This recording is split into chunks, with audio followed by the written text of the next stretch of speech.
You're watching Arise, the world's standout news channel. Arise News, awards, and beyond.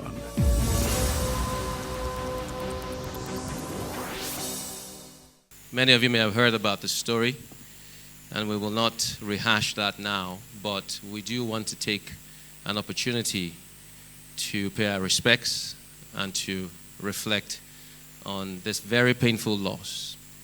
But just before we take a moment of reflection, I'm going to ask the tech team to play a video that tells us a little bit more about this amazing soul who's gone home to heaven. So once the tech team is ready, please go ahead. Thank you. This is the worst thing that anyone who is in the form of a mother can ever do. Pay tribute to one who could be your child. Sppg Maduago, just 29 years, spent 10 months of those years with us at the School of Politics, Policy and Governance, more commonly known as Sppg.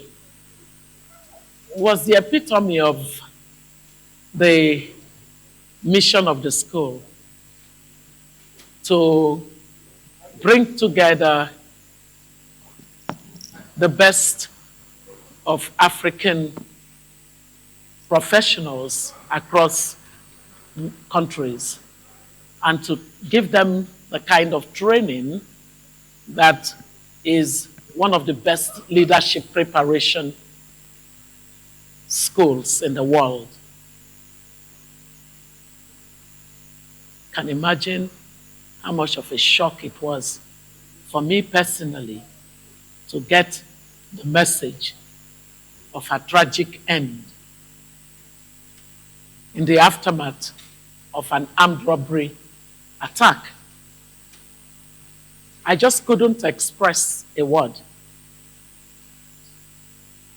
But through this tribute, I want the family of Sppg, more commonly called Somi, to know that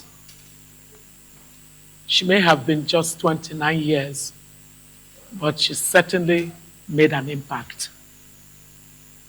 The kind of tributes that her classmates have given to Sppg will tell you that we frankly lost a really great leader. Sometimes it is not how long, it is how well.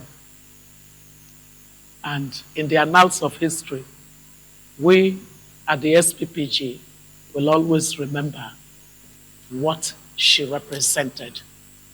The character, the competence, and the capacity she showed to be an inspirational leader.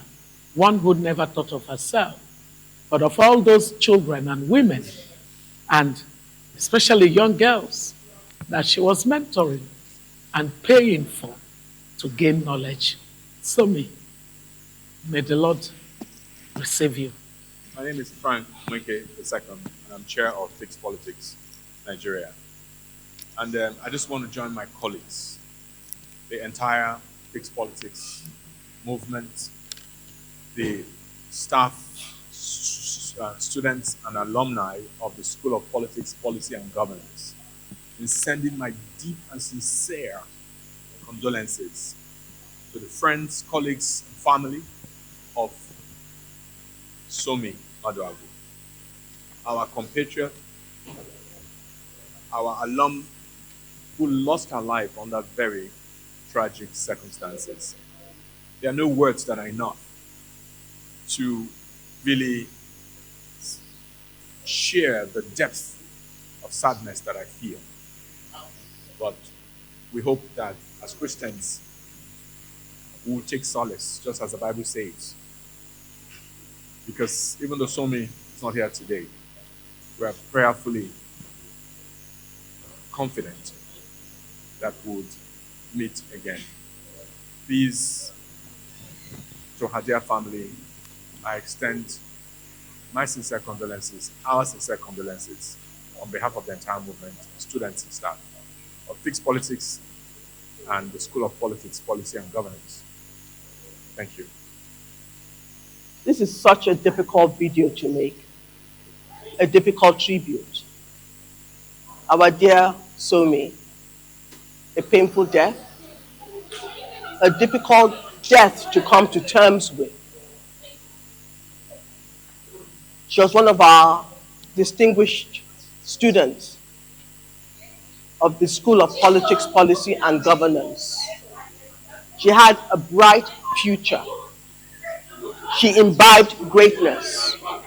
Only a week ago, well, 10 days ago, she said, "Can I please cover the SPPG Class of 2025 graduation ceremony?" That she felt that she wanted to elevate SPPG to another level, and that we should set up a newsroom that she would coordinate and manage. We had no idea that she would not be here with us today. So on behalf of the entire senior leadership team, on behalf of the graduating students, on behalf of the school, on behalf of the SCPG Public Leaders Network, we extend our sincere and deepest condolence to Somi's family, her parents, her siblings, her co-workers, her loved ones. Nigeria has lost a jewel, has lost a treasure. And I strongly believe that we should not let this go. I believe that we need to take action and that we need to understand what happened. I can just express grief, but this grief must count. This grief must have impact. This grief must make a difference. And I just want to see the health sector transformed as a result of Somi's death. Let that be the seed that ignites something significant, something powerful, and something great. So Somi, we salute you and we bless you. Having today's program without Sonto being here, it's so heartbreaking. It's so heartbreaking because at the planning level, as the dean of the 2025 class, we had a lot of engagement on how it's going to be today. Not seeing her here, it's very painful.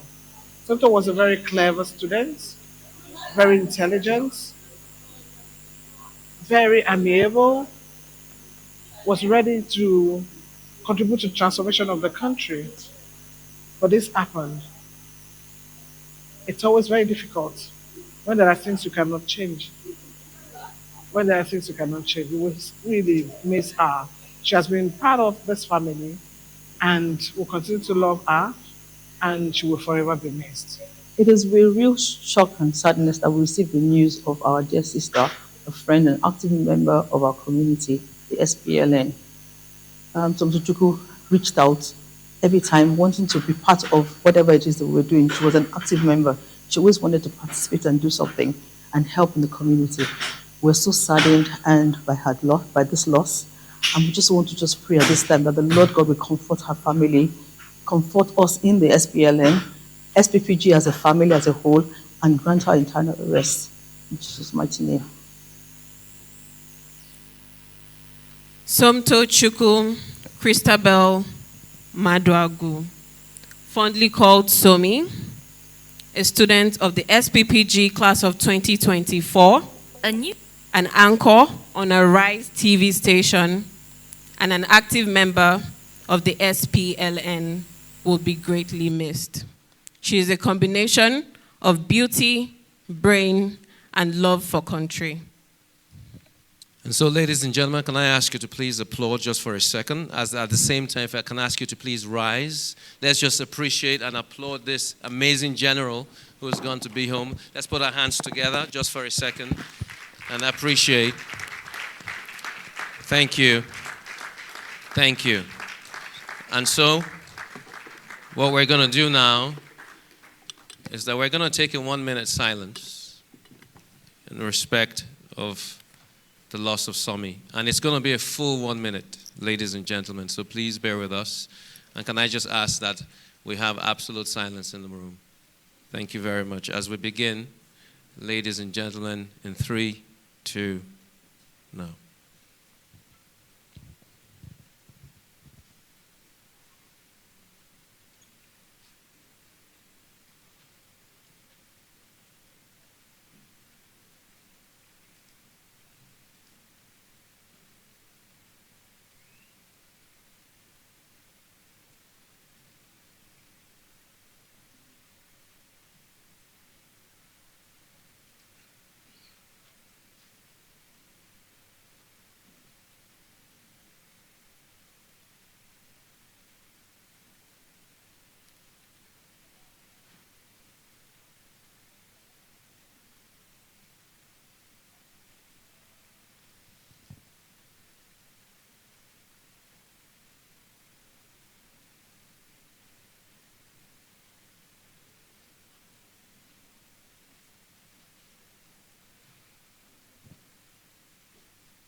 May the soul of the dearly departed rest in peace. Amen. Thank you. Thank you, ladies and gentlemen. Thank you. And so, ladies and gentlemen, life happens, but like the CEO implied in that video, this is an opportunity for us not just to mourn, but to actually do something about it. So, class of 2025, we know all too well what the challenges are. The charge before you and before everyone else in this hall is to make the difference. Do you guys accept the challenge? Class of 2025, do you accept the challenge? Thank you for those who even raised their hands. One more time. Class of 2025, do you accept the challenge? Thank you very much. And so, we move on with high spirits. We appreciate what has happened, but now we progress into celebrating you. And let's put our hands together one more time for the class of 2025. And indeed, every previous class of the Sppg that has graduated. I believe it's the class of 2026 that's going to get us over the 1,000 threshold. Yes? We're getting there pretty quickly. Okay, ladies and gentlemen, I want to do something very quickly that may not be so obvious. I call it the unspoken impacts of the Sppg. And I hope the people I want to talk about are here. So I want to speak to you about two individuals. There's a gentleman that I met in 2021. As I said before, I myself am from the class of 2021, the pioneer class. And there was this young gentleman I met who was serving at the Sppg. He has been involved for quite a while, since 2021 when we had the first graduation.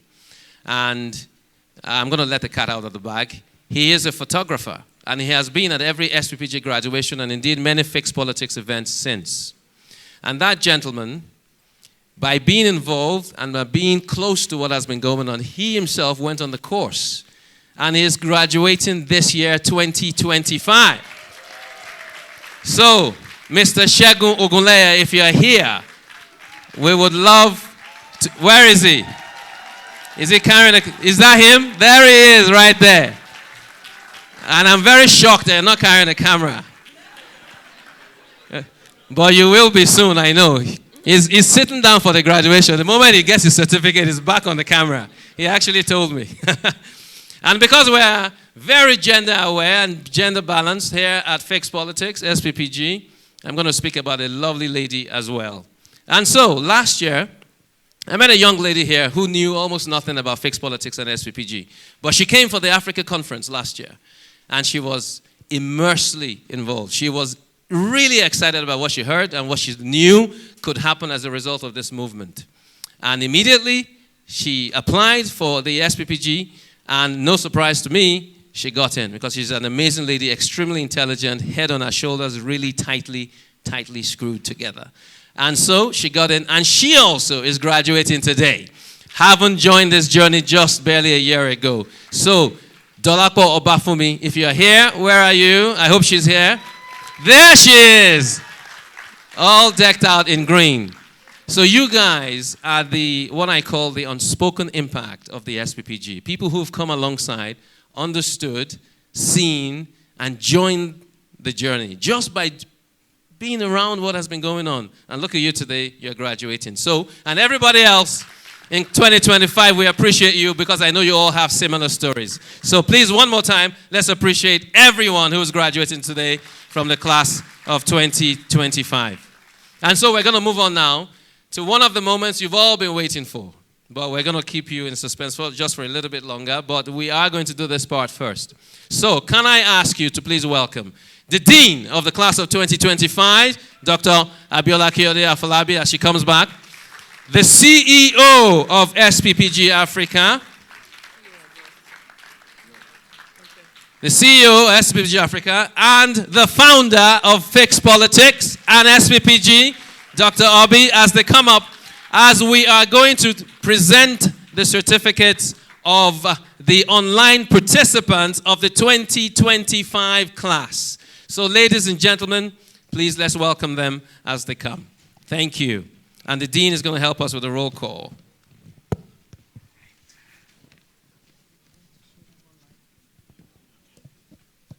So, tech team, once you're ready, we'd love to see our online participants. By the way, can we just applaud everybody who's joining online, both the students themselves and, of course, the guests as well. Thank you. Thank you. So, over to you guys. Thank you when you're ready, and we'll do the roll call. Thank you.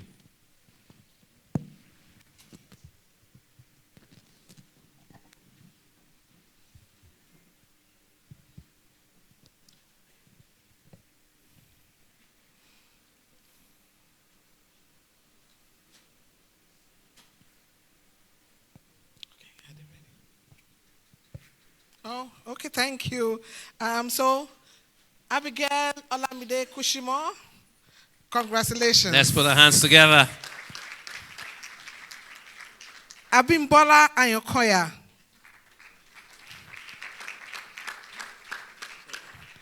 Abiodun Kolade.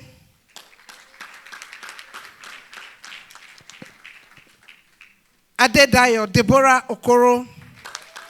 Let's celebrate them, ladies and gentlemen. We can do better. Ademola Adeyemi Adaramodu. Adeshola Gabriel Gold Adedayo. Adetoye Adewumi Adegbemile.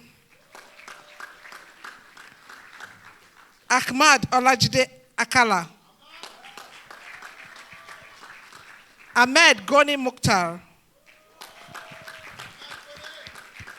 Aisha Wumi Udoma.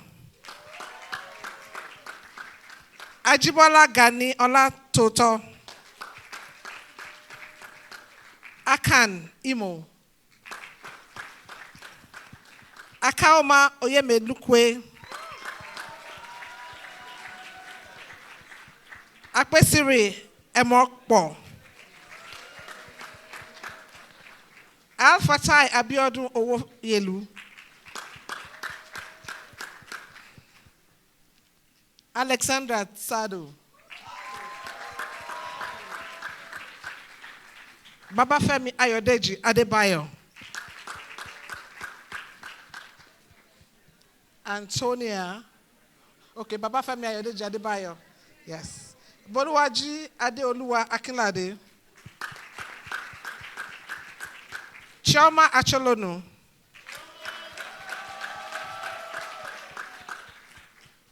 Chiza Mbamalu.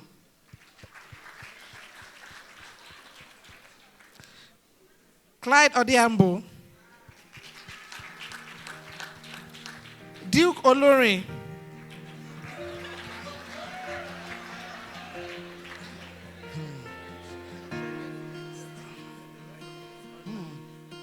I think because Duke is here.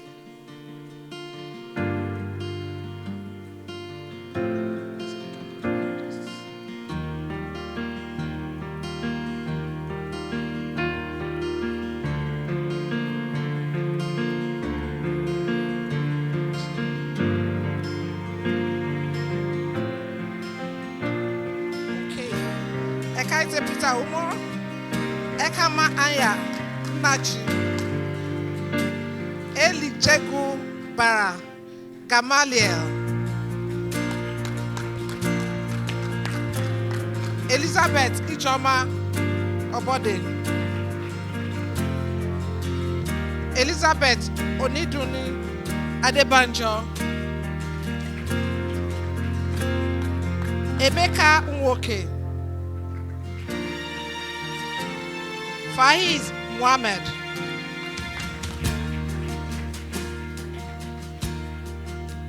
Folarunsho Deji Abel,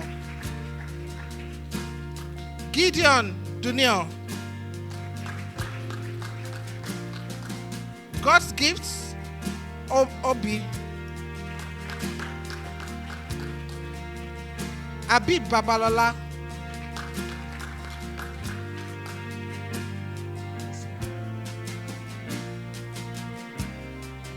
Henry Chubuzo Mbafelo, Henry,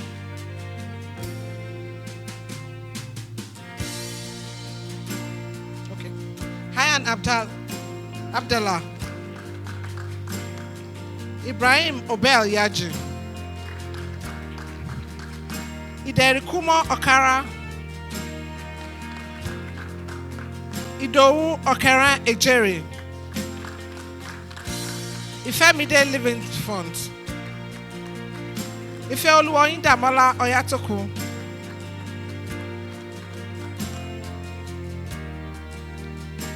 graduating class of 2025, you need to really applaud your classmates online that are not here.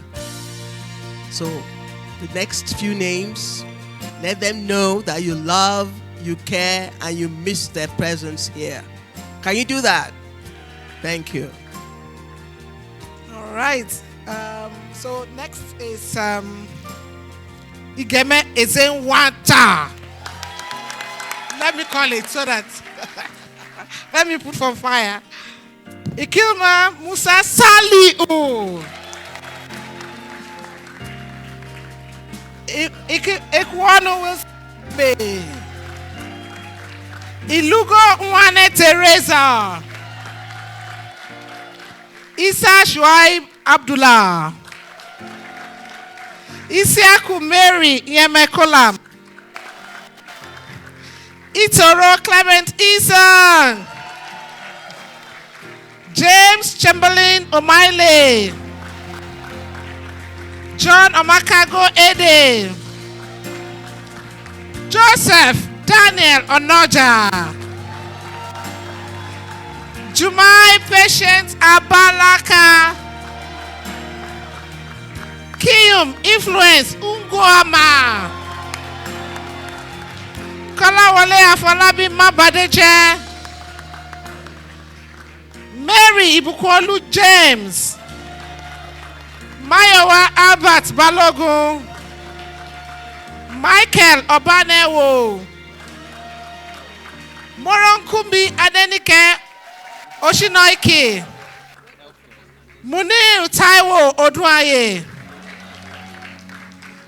Nachuya Silas Abango, Nkechi Rosemary Emmanuel Layode, Norma Ogbodu, Obianuju Lilian Ikpegbuna, Ogenovo Ogbo, Oladipo Aina, Oladipo Oluwatosingbele, Olamide Lawal, Olashinle Mutia Banire, Olawale Shako Amusa, Olubukola Mary Amagemo, Olufemi Phillips Olarinde, Olufemi Samuel Oni, Olufolake Olomojobi, Olukemi Oluwaseun Ogunṣaki, Olumide Tolulope Obe, Oluwakomiye Febe Ipinlaye, Oluwafemi Ojo, Oluwasorefunmi Bola Saliu, Oluwatosin Temitope Ogungbade, Oluwatosin Victoria Ogunṣuada, Olúwatóyìn Táíwò Bánjọ. Olúwalékúnlé Jayé Ọba. Ọmọ́táyọ̀ Ọmọ́ṣekẹ́ Òkèwùnmí. Ọ̀nánújú Silva Ọ̀kwáragoma. Onyeka Mary Odiego. Ọ̀pẹ́yẹmí Wàsíù Ògúnsáwó. Ọjì Annabel Ozzy Ọma. Ọ̀sàzé Ògbéẹ̀bọ̀. Feb Keshiro. Precious Eniayekan. Ramon Sahid Afolabi. Richard Ayodele Kajola. Rosemary Akinjon Oduone. Rotimi Isaiah Babatunde. Samson Aruna. Samuel Oluwafemi Abayomi. Suzanne John Buji. Sanusi Yakubu. Savior Shedman. Shegun Makmeda. Shodiye Uzochukwu Peterside. Sadiq Okpeyemi Boladale. Suzanne Oyebe Ogunleye. Temitope Emmanuel Afolabi. Temitope Ezra Oluwabiyi. Temitope Olutobi Ogunlana. Titilayo Oluwayemisi Jayesimi. Yetunde Aramide Duran. Yinka Olatubosun. And Vaughn Onobolu. A round of applause. Yes.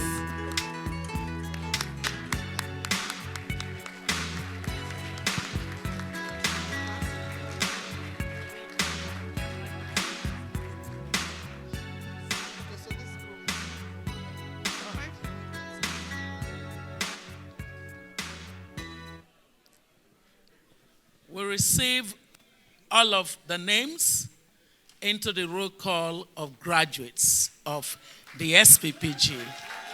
And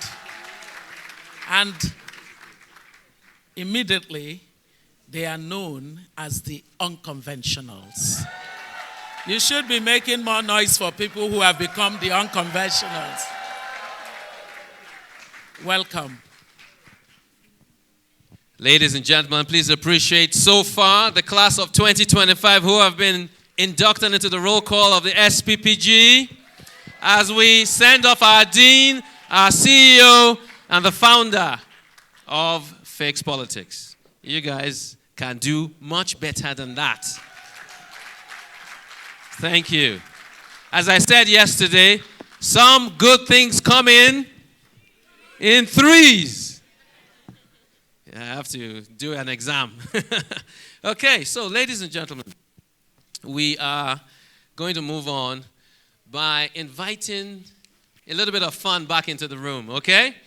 More fun than we've had so far already. So can I ask you to please warmly welcome as she comes back, Temilaya Boduri, as she comes to help us to get on our feet and enjoy some music. Please, let's welcome her warmly. And can I just say, by the way,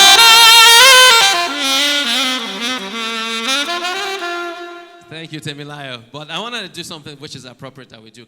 First of all, can we see the mouthpiece on the saxophone? Anyone? Can you see that? Yeah? Can you see that? Green, white, green? Yeah? No? You can't see it? Okay, don't worry, don't worry. Okay, can we just appreciate Temilaya's dad up there? He's our manager as well. Mr. Boduri, wave. Thank you for your service to Fix Politics and SPG over many years. Thank you. When you're ready, please take it away. Thank you. And ladies and gentlemen, please sit back or stand up and enjoy.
Ladies and gentlemen, Temilaya Aboduri, let's appreciate her. Thank you so much, Temilaya. Don't go too far because I think we're going to need you back. Everyone, please take your seats, ladies and gentlemen. Okay. And so, ladies and gentlemen, we're going to move on very quickly because there are many things that we have to do today. So can I ask you, please, to welcome someone who's extremely special to the class of 2025, I'm sure. Can we welcome the CEO of the SPPG, Madam Alero Ayida Otobo, SPPG Africa. She comes up to give her address.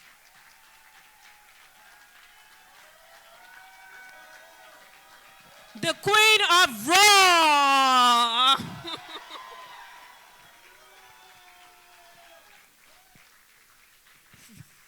Thank you very much. I cannot but laugh. Thank you so much. Wow, wow, wow, wow. Every year we do this, I'm left almost speechless. A dream that has become a movement. We're not playing. This is serious. And it's such an honor and a privilege to see Fixed Politics, Unconventional School of Politics, Policy and Governance. Thank you, Sid, and thank you to him. I'm going to do something a bit unusual. It's the first time I'm doing it. But I think it started yesterday when Duke Olorin. No, not yet. It's the first time that I've done it where a graduating student accompanies me on the journey of releasing the roar. We may not do it, and we may. Let's leave the class of 2025 guessing. But what is unusual is that that was the first time I was doing that. This is the first time I'm about to do what I am doing. One of you wrote a really strong speech for me.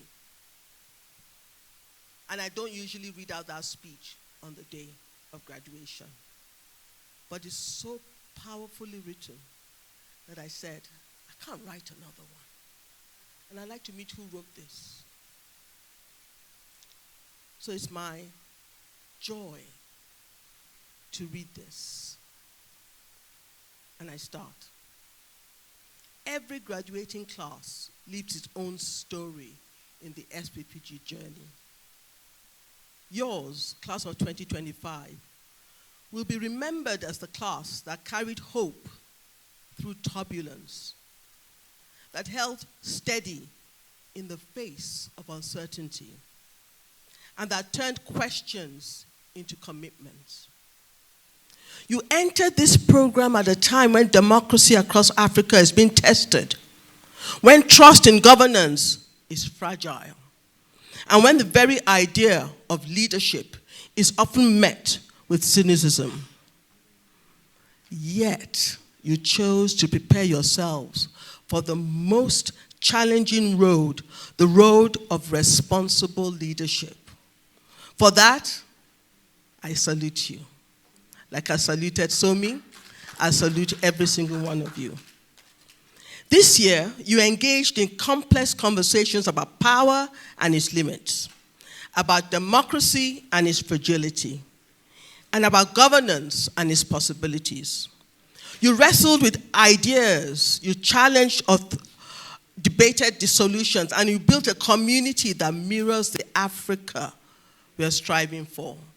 And what is that Africa we're striving for? One, diversity, to be vibrant, courageous, and unafraid.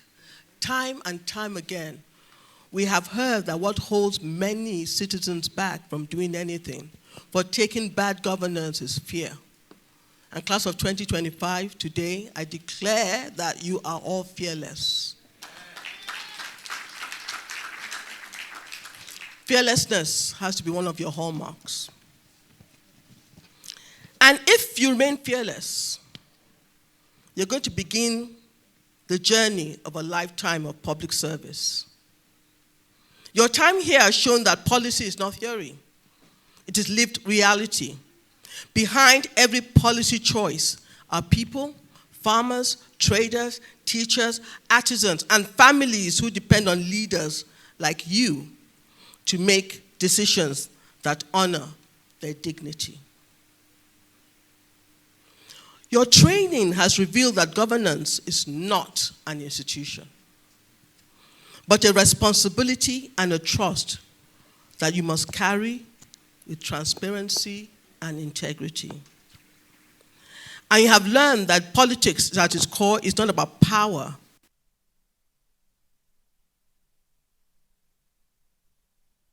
Let me remind you, leadership is not a title. It's a posture. What did I say? Leadership.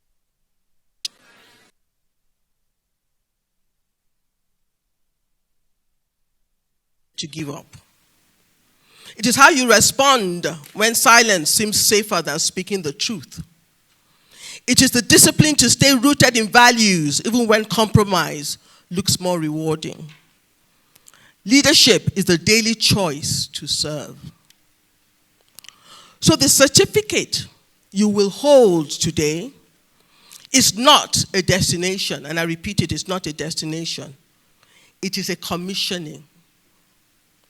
It calls you to live out the values of character, competence, and capacity in every sphere you enter. It calls you to be unconventional in a world that prefers conformity. It calls you to be builders in a society that often learns to break down. Class of 2025, the future will pose challenging questions to you, every single one of you. Some will test your courage. Others will test your compassion. It will test your compassion. Can I tell a story, Chair, of Sunday? To test compassion. Okay. On Sunday, this Sunday that just went past, I was heading to church. And as I drove, I saw a man seated by the roadside in the most filthiest of clothes. Dirty, so dirty that you couldn't actually see his skin. And he was seated, bent, head like this, crouched. As I drove past, heading, not wanting to be late, I turned the corner and I got this sense that, are you going to ignore that man? And I thought, I'll be late. And it was more important to pay attention to the man. So I told my driver to make a U-turn and went back. And as we went back, we stopped and I gave him some money. Immediately he got up, straight. His face, tears, mucus, he'd been weeping. And I looked at him and I said, that is a human being that the nation has failed. 1. 2, his destiny has been truncated. 3, he's leading a hopeless life. As leaders, what are we going to do about the vulnerable, the rejected, those that cannot speak for themselves? The pain was that all I had was to give money. But what he needs is a lifeline to take him out of the pit and put him back on his feet. And as soon as we finished, he actually said thank you to my driver. And my driver said, he's coherent. He's actually normal. He's not mad. Class of 2025, are you ready to take the responsibility for rescuing those that society has failed? That is a lame yes. That is still a lame yes. That is a resounding yes. And it doesn't just happen. You build systems to make it happen. You build structures to make it happen. So the question for you is, what position are you going to occupy? Are you going to ensure that you build systems And what is also important, I met Uzo yesterday. He said something very remarkable. I hope you have got your name right. She said before she came to Sppg, she was not interested in politics. But after going through the program, she's a converted one. She's interested. And why she has to be interested, because, was it Uzo? Are you in the room? Yes, thank you. And she said the difference it has made for her is that right now in her community, they've come in and taken land away from her community. And they're not paying them much compensation beyond 20,000 naira, 100,000 naira. And she's going to fight for the community. So it is time, as I congratulate you once more, I want you to realize that you are now part of a movement of leaders who are unafraid, like Uzo, to stand differently, to serve sacrificially, and to dream audaciously. I love that word. You are now part of a movement, I'm going to repeat it, of leaders who are unafraid to stand differently, to serve sacrificially, and to dream audaciously. So the world is waiting for you. Arise and build. And as you arise and build, this is what I'm going to add. There are 5 qualities I want to live with you. And in the next 15 years, these qualities need to still be branded on you as the class of 2025. The first is passion. The word actually speaks pride. I need you to be proud Sppg graduates. You are part of the School of Politics, Policy and Governance, Public Leaders Network. You have to be driven by passion, P for passion. The next word is key. If you don't have this, you're not going to get there. You will not get to the finish line. For those of you that are here, you remember that, that's one of my favorite phrases, get to the finish line. Resilience, R for resilience. Uncompromising resilience. I for integrity. Not one graduate, after you have been through these 10 months, must you compromise your integrity. And we've said it and we'll repeat it. You do anything uncompromising, we will take back our certificate and disown you. D for dignity. We are raising a dignified people. And we've talked a lot about dignity. And then E is what I love, exceptional service.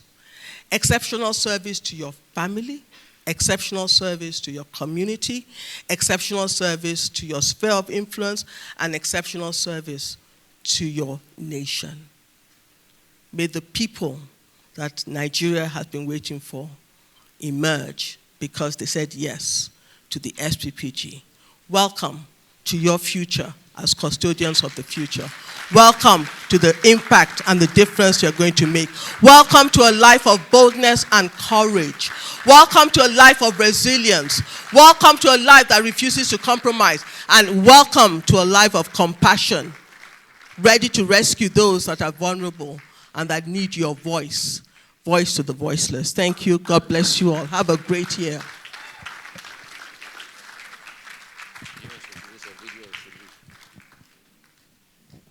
So, ladies and gentlemen, please appreciate the CEO of the Sppg, Madam Aida, Alero Aida Otobo.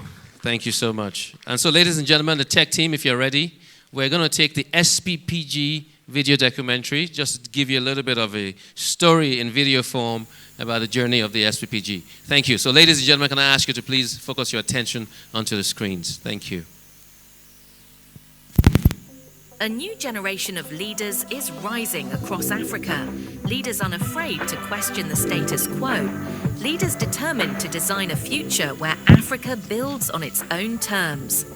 The School of Politics, Policy and Governance remains at the forefront of this transformation, staying true to its ambitious mission to flood Africa's political space with values-based leaders of character, competence and capacity. Over the past 4 years, Sppg has graduated 757 students, 712 in Nigeria and 45 in Senegal. each one equipped with the courage and vision to lead differently. This year, we took another milestone, the graduation of 262 students from the class of 2025. Through countless hours of rigorous study, immersive peer learning, innovative capstone projects, and mentorship by our world-class faculty, the class of 2025 has demonstrated resilience, excellence, and an unyielding commitment to the values that underpin transformational leadership. We are confident that the Sppg class of 2025 graduates will in time disrupt the cycle of bad governance and transform politics and public service in Nigeria and Africa. Congratulations, class of 2025. Beyond lectures and assignments, the students' hangouts in Abuja and Lagos brought the hashtag Sppg class of 2025 together in a more relaxed setting. It was a chance to laugh, share stories, and put faces to the names they've studied alongside online.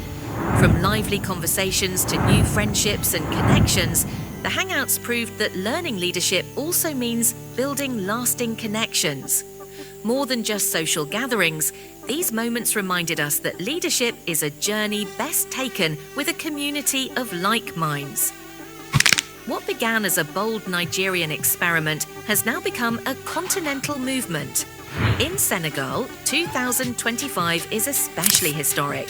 We proudly celebrate the graduation of the pioneer class of Sppg Senegal. 45 well-rounded leaders who have shown remarkable dedication through countless hours of virtual learning, peer-to-peer exchanges, innovative capstone projects, and community initiatives. We are confident that the emergence of this new class of leaders will elevate the quality of leadership in Senegal, and that Senegal will be better for it. Congratulations, Sppg Senegal. In August 2025, Sppg Kenya welcomed its pioneer class of 115 students, setting the stage for a new era of leadership transformation in East Africa. With the support of Schmidt Futures, we worked closely with local stakeholders and partners to design a curriculum uniquely tailored to Kenya's governance realities and developmental priorities. And this is only the beginning. With deliberate expansion efforts, Sppg is preparing to launch in Ghana, Tunisia, and Zimbabwe, each country carrying the seeds of a new political culture rooted in African realities and values. On May 24, 2025, Sppg convened the Big Ideas platform in partnership with the Shehu Musa Ya Adua Foundation. The theme, Brain Health and Mental Well-Being, reminded us that no nation can thrive without healthy minds. Emma Skye, director of the Yale International Leadership Centre and our keynote speaker, challenged Africa's leaders to see mental health as foundational to development, declaring, "Healthy minds build healthy societies." Chini and Chuba Ezekwesili, co-creators of Akanka, introduced the nature framework of intention, a call to slow down, give gratitude, and take responsibility as pathways to emotional resilience. Anikiade Funka Treasure. Akin Toy, journalist and executive director of Illuminate Development Network, highlighted the power of storytelling to destigmatize menstruation and spotlight women's health. And in a stirring Village Square conversation, thought leaders such as Professor Muhammad Raji Mahmood, Priscilla Usio Baifo, and Apollo Kamiri connected science, education, and community responsibility to the broader mission of building a resilient Africa. The Big Ideas platform continues to be a marketplace of transformative thinking, where Africa's brightest minds reimagine solutions for our continent's future. The Sppg Graduate Community, the Public Leaders Network. This year, Sppg reimagined the transition from learning to active leadership engagement with the launch of the Sppg Public Leaders Network, an exclusive lifelong community of Sppg graduates. The SPLN was inaugurated in May 2025 with a leadership workshop in partnership with Yale University's International Leadership Centre, featuring Dr. Emma Skye and Yuval Ben David.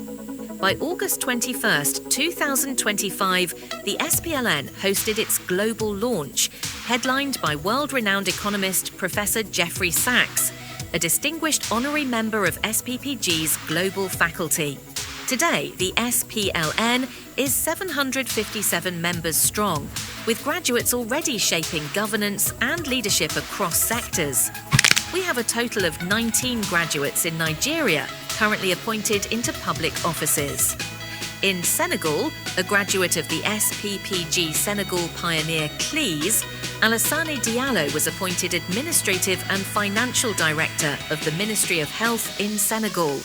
Some have run for office like Babajide Benson, who contested for council chairman in Surulere, Lagos. Our graduates excel across sectors. They are being appointed, recognised and trusted with responsibilities that are reshaping Africa's governance landscape. Oyindamola Olugbile made the shortlist for the Nigerian Prize for Literature. Paulinar Bolatito Ogunle and Obinna Gabriel won the President's NYSC Honours Award for Outstanding Community Service. Paul Amatri Abbey was named Distinguished Toastmaster. Oyebolaji Fadase was appointed Director of Politics and Governance for the PFN Lagos State Chapter. Dr. Boluwaji Onabolu leads as ECOWA's Sub-Regional Chair on Water Resources, and Opeyemi Babajide, who serves on the AI Council in Montgomery County, USA. This is the face of the new Africa. As we celebrate the class of 2025 and the emergence of disruptive leaders, we are grateful to our partners, faculty, volunteers and team that have enabled us to achieve significant milestones this year.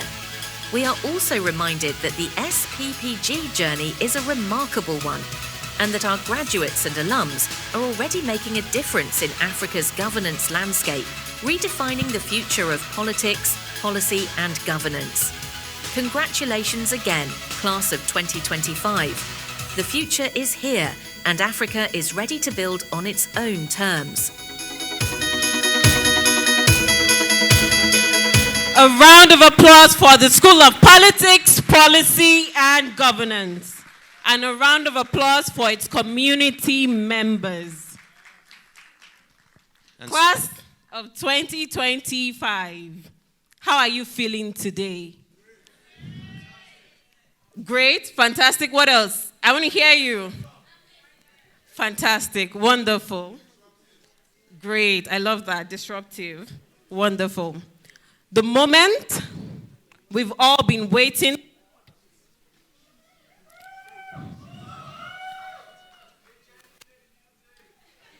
That's an appropriate cue. The moment we've all been waiting for. You put in the work, you showed up, you attended classes 4 times a week, 3 hours, your capstone project, your COPs, you showed up, and the impact is in your mind, your heart, and will never be taken away from you. But as a symbol of the effort you have put into the School of Politics, Policy, and Governance, into your leadership journey, you would now be receiving your certificates to mark your achievements. We would now call... Just before we do that, Oh. we're going to hold you in a bit more suspense just before we do that. Ladies and gentlemen, just 1 second. So, before we do that, there's some important words that you have to hear. And so, you have already heard from the CEO of the SPPG. However, I'd love to bring her back as she comes to introduce the founder, who's going to say a few words to you, and then you shall receive your certificate. So, please, the CEO of SPPG Africa, she is also the founder of Incubator Africa and author of Reformers Arise, a transformation strategist and nation builder with extensive experience in sector-wide reforms across Africa. She is dedicated to equipping reformers and transforming individuals and institutions to drive positive change on the continent. You have heard her already. Please welcome again, Madam Alero Aida Otobo. Welcome, ma.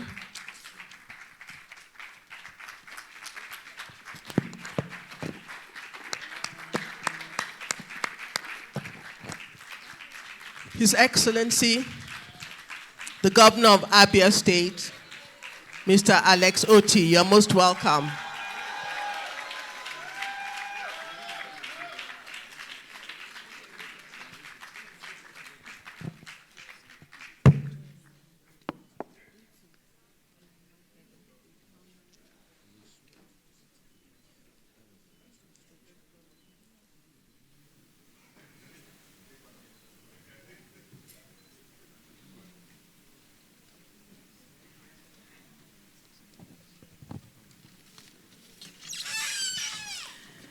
It is now my pleasure to introduce the one, the original, phenomenal. You asked me to, oh, so we're on television. Founder of the Fixed Politics Initiative, the School of Politics, Policy and Governance, and Human Capital Africa, former Vice President of the World Bank Africa Region, co-founder of Transparency International, Senior Economic Advisor at Africa Economic Development Policy, Fixed Politics founder.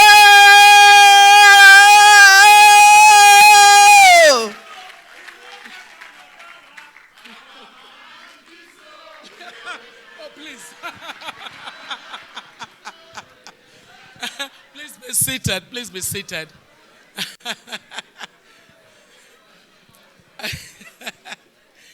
You know, as those of you who are part of the school know, this is a very interesting that has been on for more than 3 decades. And our leadership journey encompasses what your CEO Africa, famously known in the as a Royal Digital Global VC. So when she said, after I introduce you, I would then go back to my seat, I said, no, you will not go back to your seat. That's because I'd like you to resoundingly applaud my dear sister,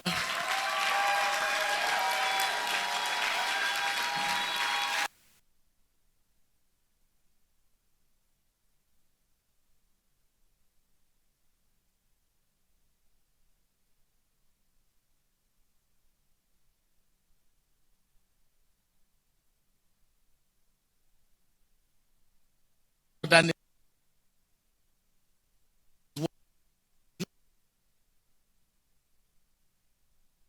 you. Please, I have to say that the Germans, when they kept hearing Sister Lera, thought I was a nun. I started calling me Sister Lera. I said, no, I'm not a nun. And you know, the German dimension in all of this is that it was in Berlin that I did the research.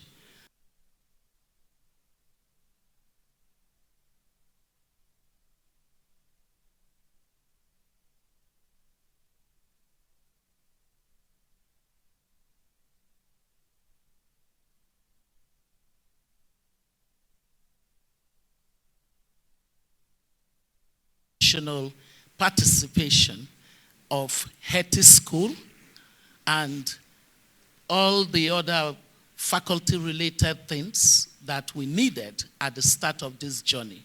So, you know, when I say to Africans that ultimately we will solve problems, we will design our problems and we will solve our problems. And by the way, I'd like you to also, he will address us somewhere on this program. Please help me to acknowledge my dear brother, Frank Nweke II, who is the chair of Fixed Politics.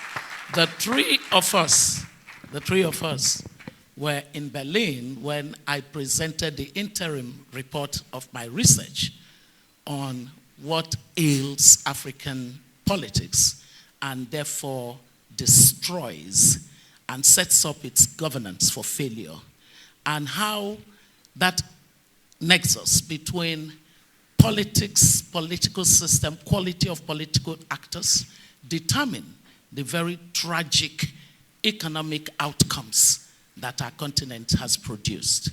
And so to that extent, whenever you see Sister Lero, you see me, and you see Frank Weke, and you see Professor Remy Shonaya, and you see a couple of other young ones, Amina Salihu, you see Yetunde Anibaba, you see the younger ones amongst that gathered to receive that report and to begin the journey that we celebrate today, graduating the 5th cohort of this school in Nigeria. You see the younger one in your generation, most of you, people like Yemi Adamolekun, people like Sheung. Is that the only clap you're going to give to your VC?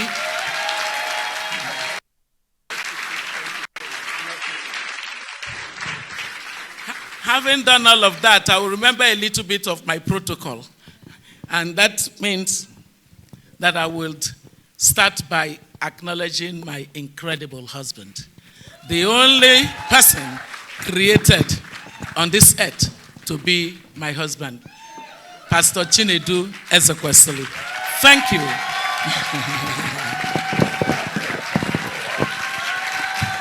Yes.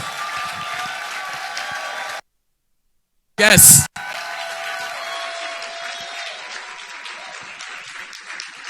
Thank you, my dear pastor and husband, and the one who alone has the right to call me baby, even at the age of 62. Yes, the governor of Abia State, the performing governor of Abia State.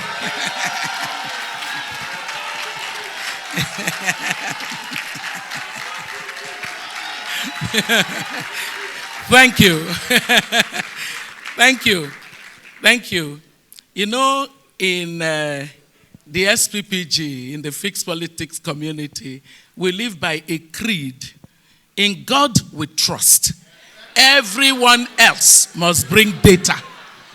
So if they want to counter me, let them bring their data. Welcome, our dear governor.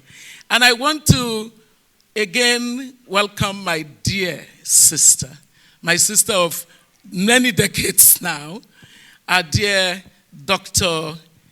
Funzile Mlabo Ngoka. That's how you're going to welcome my sister. Huh?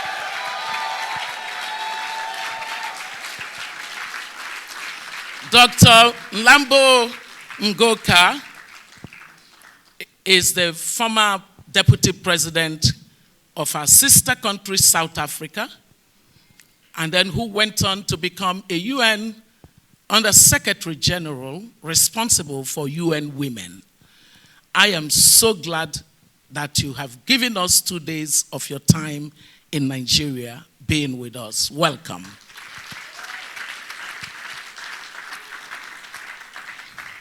And I also want to again welcome Honorable Fatih from Gambia. This parliamentarian, Fatih, please.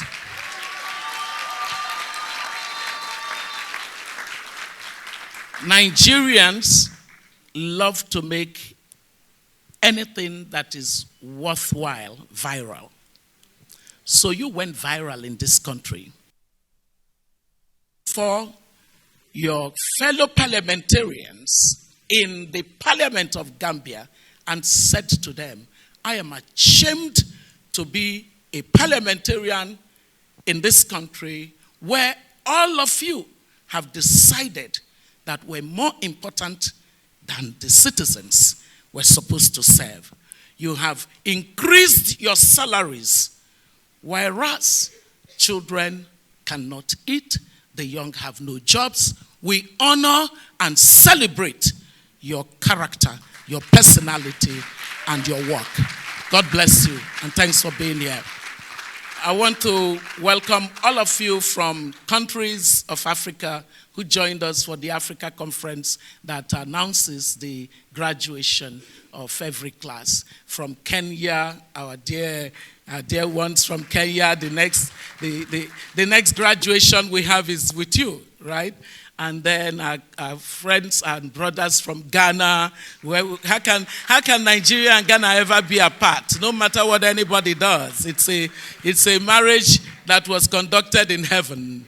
Our brothers from Senegal. Mary Pierce, Professor Mary Pierce is right here. Thank you so much. Our brothers and our sisters from Senegal. Our brothers and our sisters from, I forget what country, Cameroon. Our brothers and our sisters online, Tunisia, Egypt, Zimbabwe, and the rest of them, because this is the real Pan-African movement. And now I want to just add something on what your VC said, because I endorse all that she said. And so I am filled with immense personal joy and gratitude that you have successfully completed your rigorous 10 months of unconventional leadership education with us here at the Sppg, the School of Politics, Policy and Governance. You came to seek knowledge, but you left more than that, because we then told you that knowledge without character will turn you into a locust. You will leave the Sppg after today as something far greater. Leaders that are equipped to shape the future of Nigeria, Africa, and beyond. The Sppg's vision has always been clear: to raise a generation of ethical, competent, and capable leaders who are defined not by the trappings of power, but by their capacity to solve public problems with integrity. Ladies and gentlemen, our dear graduates, the class of 2025 embodies the vision of the Sppg. You have endured rigorous academic instructions, embraced the discipline of collaborative work, and you have wrestled with applying theory to the messy realities of governance. Not everyone who began this journey with you stands here today graduating. As you recall, there were more than 400 of you admitted. We always tell people who do not keep to our standards to leave the program. And so today, we graduate only 262 of you. An indication of how tough it is to pass through the threshold of what makes you a person of character, competence, and capacity. That you made it to this moment is testament to your resilience and your commitment to finishing what you start. Both qualities are desperately needed in African leadership. Our continent stands at a crossroad. Young populations across Africa, as my sister Alero said, hungry for opportunities. Our young ones consider death on the high sea to be less than what they are running away from on our continent. That's a tragedy. The risk of dying on the high sea is considered lower than what is pursuing them. So you are going to be leaders of a continent that has to prove that indeed governance structures can serve everyone. We witness widening inequality, deepening poverty, and eroding trust between citizens and their governments. And we discussed all of this during the Africa conference, where we were talking about democracy in crisis and how it has lost its legitimacy with citizens. And yet, in all of that, as Winston Churchill said, democracy is the worst form of government until you've tried all the others. We must always remember that. Yet, amid all of these realities, you chose a different path. Rather than surrendering to cynicism or apathy, you committed yourselves to becoming leaders, defined not by conformity, as my dear sister said, to this status quo, but you took on the courage to dare to be different and to never perceive power as entitlement, but as service for the common good of society. At the SPPG, we teach you that leadership is neither a title nor a privilege of a select few. Leadership is a responsibility, a sacred trust to safeguard the dignity, aspirations, and well-being of the people. The core values and principles that we trained you on must now be your eternal compass. Whether you serve now or in the future in public office, your obligation remains unchanged. Lead with character, competence, and capacity. Nelson Mandela reminded us that it always seems impossible until it is done. The road ahead will not be easy, and that is why he talked about the long walk to freedom. You will face obstacles, resistance, and perhaps be ridiculed for daring to think that you can do something differently. But I have no doubt that you will not negotiate your values, because the courage and conviction to persevere are core to the character building that the SPPG program provided you in the last 10 months. You now carry the knowledge networks, the values needed to confront entrenched systems, to challenge mediocrity. I want to say that again, to challenge mediocrity. Because you saw that in the school, did you not? We know clearly that you would have to forge new social contract between citizens and leaders as the new genre, new cadre of leadership on our continent. Our dear graduates, your certificate of public leadership and policy is both a badge of honor and of responsibility. I urge you to never compromise your integrity.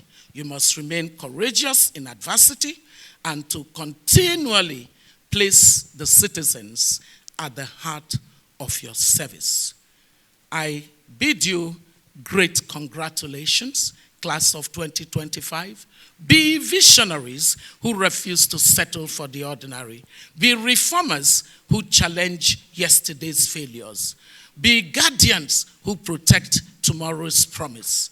Lead with, it's amazing. I didn't even see your notes, but we say the same thing. I'm not surprised. Sometimes you finish my sentence and I finish yours. So lead with compassion. Act with wisdom. Let every decision derive from data. When a person confronts you, they must know you attended what? Good. Let every decision derive from data, rigorous research, analysis, and evidence of what works, and also reflect the values that you have embraced here. Congratulations. You are the pride of all of us in the fixed politics and SPPG community in Nigeria and Africa at large. We're confident that you will be a proof to the world that leadership can be redefined. Now step boldly into your future, knowing you have been prepared not to seek to lead, but to serve. In 7, as my father said, you lead. Congratulations, class of 2025. I can go on to the... And now, it gives me tremendous joy to be able to introduce my dear sister, That's not what I have. Thank you. Please help me to thank Ayo. You know he's been working so hard since the last 3 days. Dr. Fumzile Lambo Nguka is an inspiration keynote speaker for our class of 2025. Dr. Lambo Nguka served as United Nations Under-Secretary General and Executive Director of UN Women from August 2013 to August 2021.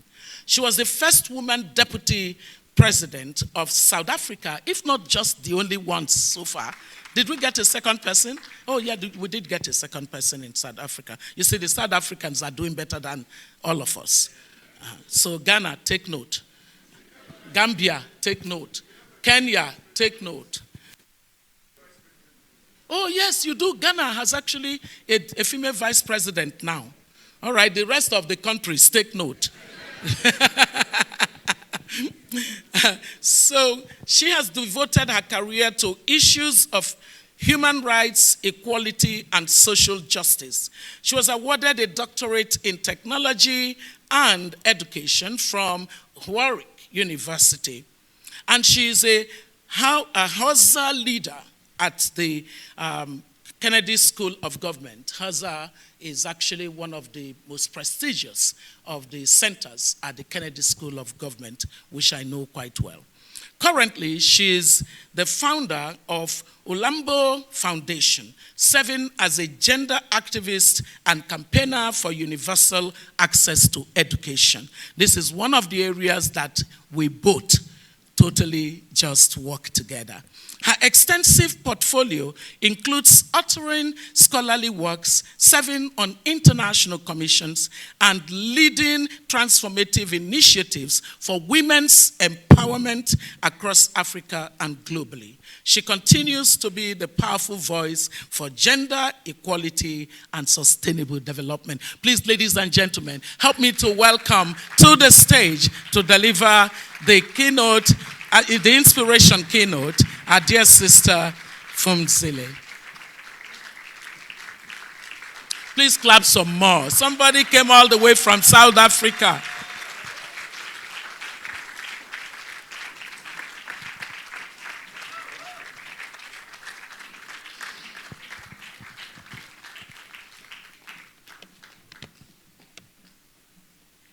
Thank you, my dear sister, and the founder and the inspirational leader of this amazing school that we are so thankful for in Africa. I also want to thank the chairman, Mr. Frank Mwege. Thank you for having me.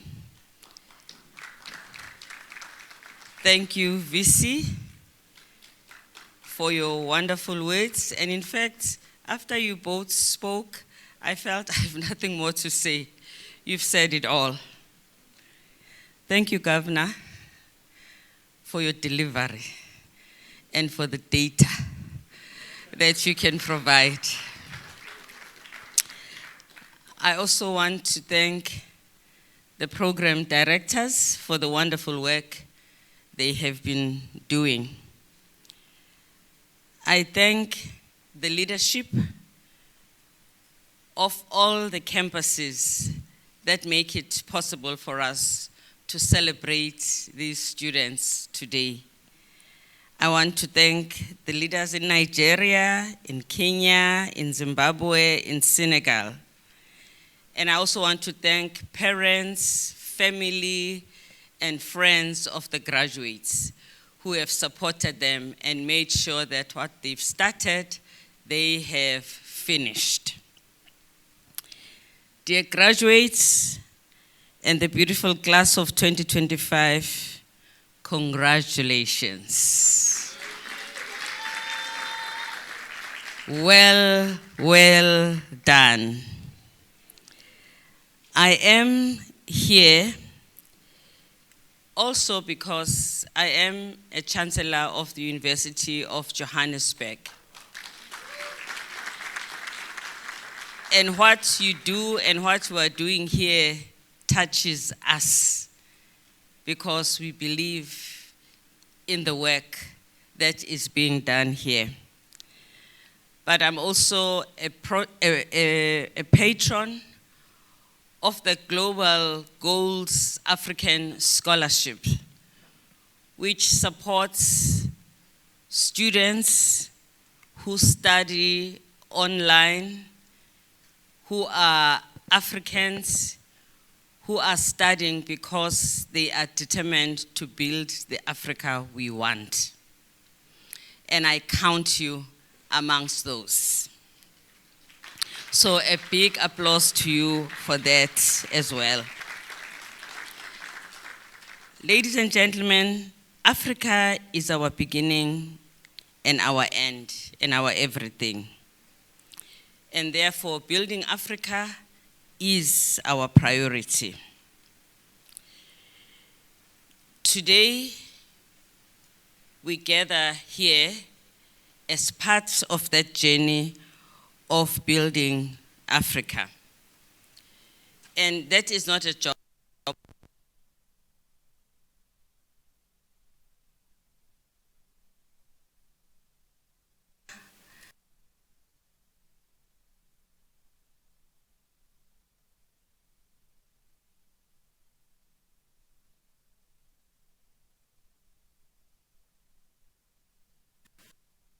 Forward, so that when you rise, you continue soldiering on.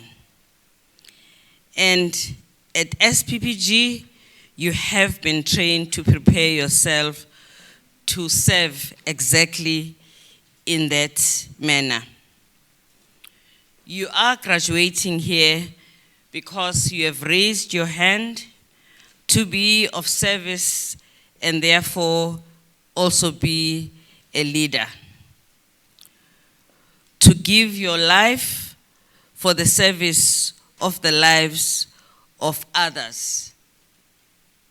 To sacrifice, but actually it is an enjoyable sacrifice. Because when you have a breakthrough in this work, the fulfillment and the joy is inexplicable. Whether it is the contribution you will make that will raise the GDPs of your countries, whether it is a contribution you will make in delivering the infrastructure that is much needed in your country, whether it is improving the health of your people, the access to education to your citizens, whether it is building businesses and creating wealth for the citizens of your country. All of this will give you immense pleasure. Africa is a rich continent that has poor people. Africa is not a poor continent. We are poor because we have poor leadership and poor decision makers.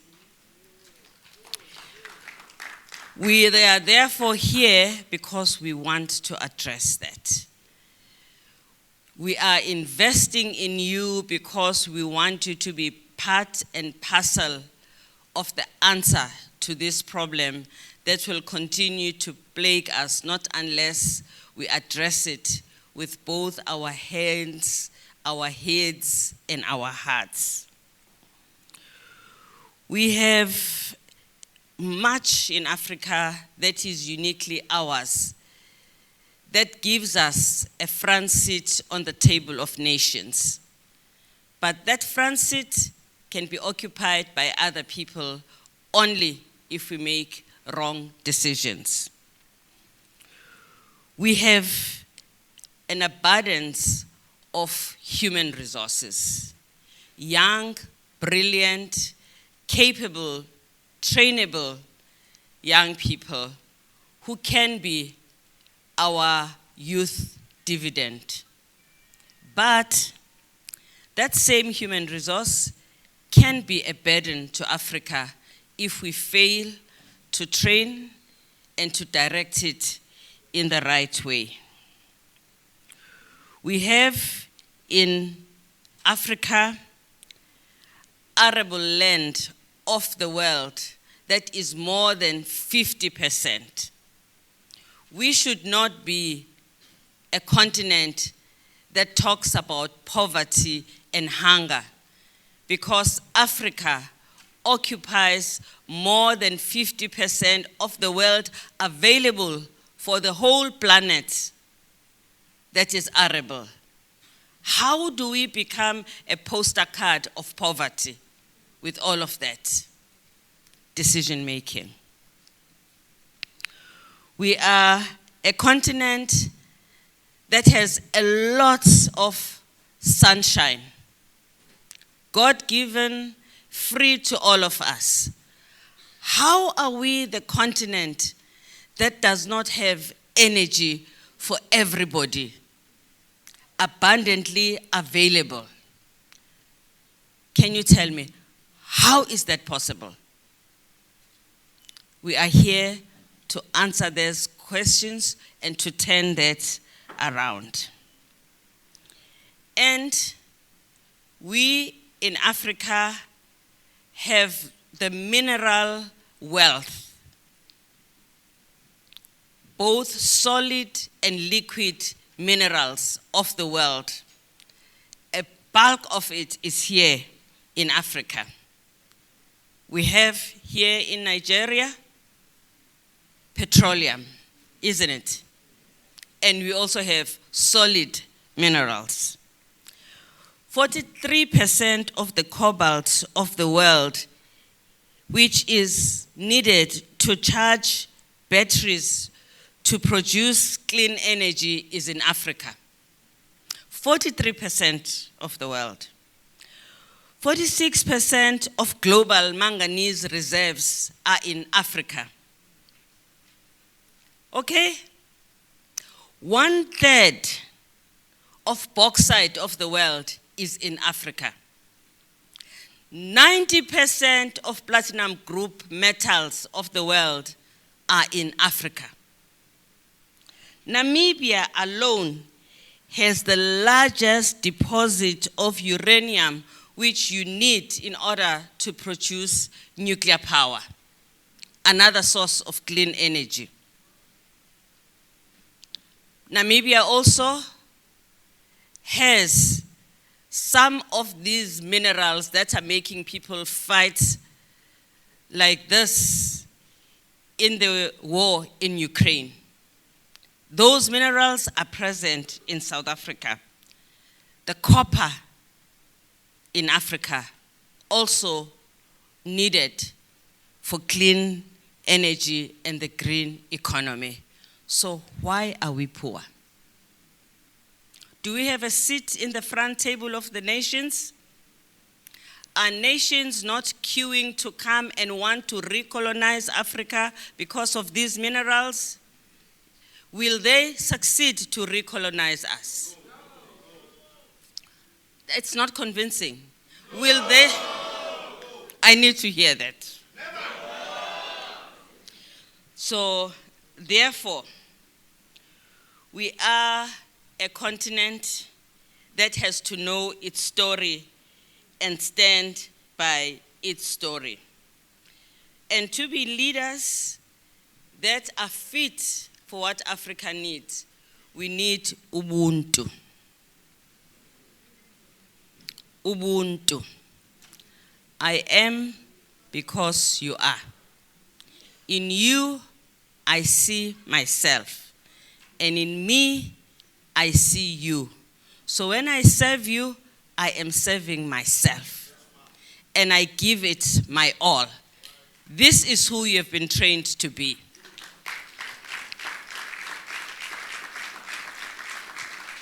You are not celebrities, right? Because now there's a confusion about what leaders are. You are not the people who will be going around taking pictures of themselves, right? You'll be focused on making sure that that person that VC saw sitting outside the church with her head down can lift up his head and walk forever, right? You are the leaders who will make sure that you do a decent and an honest and a meaningful job, because that is the right thing to do. You will also make sure that you understand that being a public service is a service.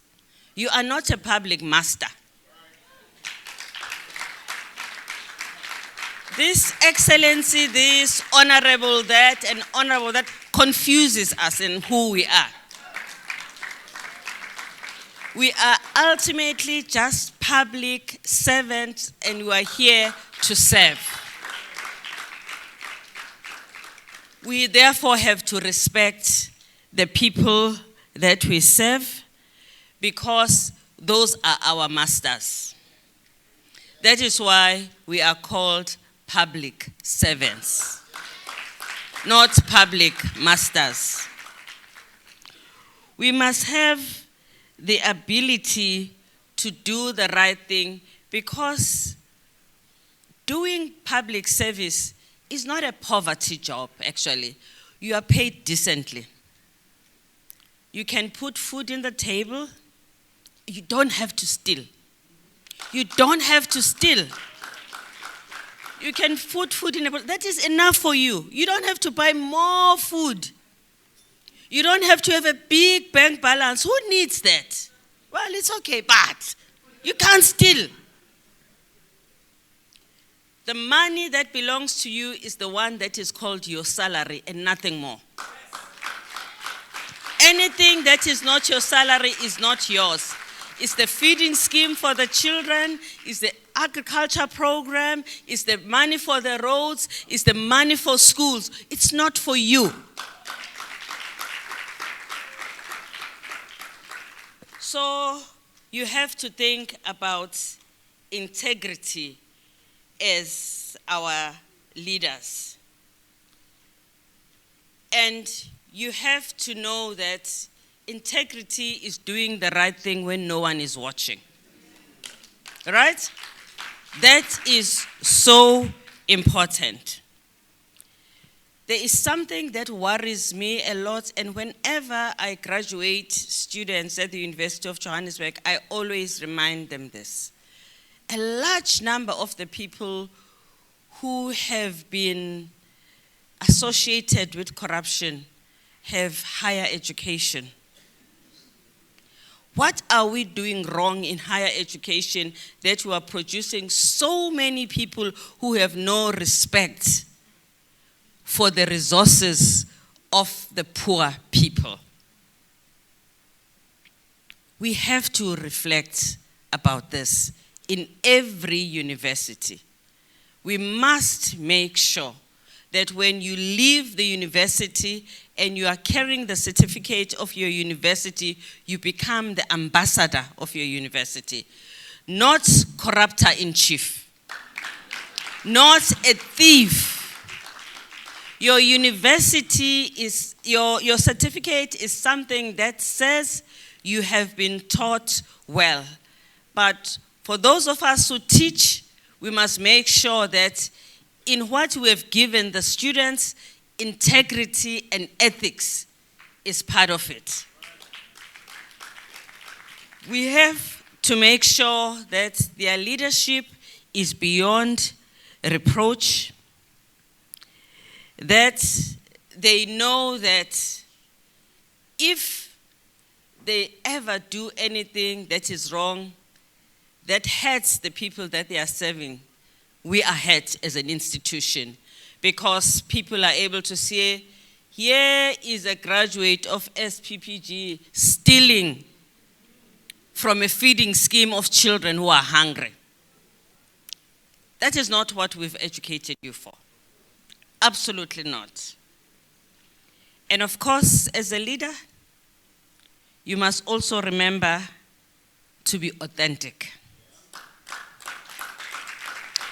There's only one of you. I mean, how cool is that? There is no one like you.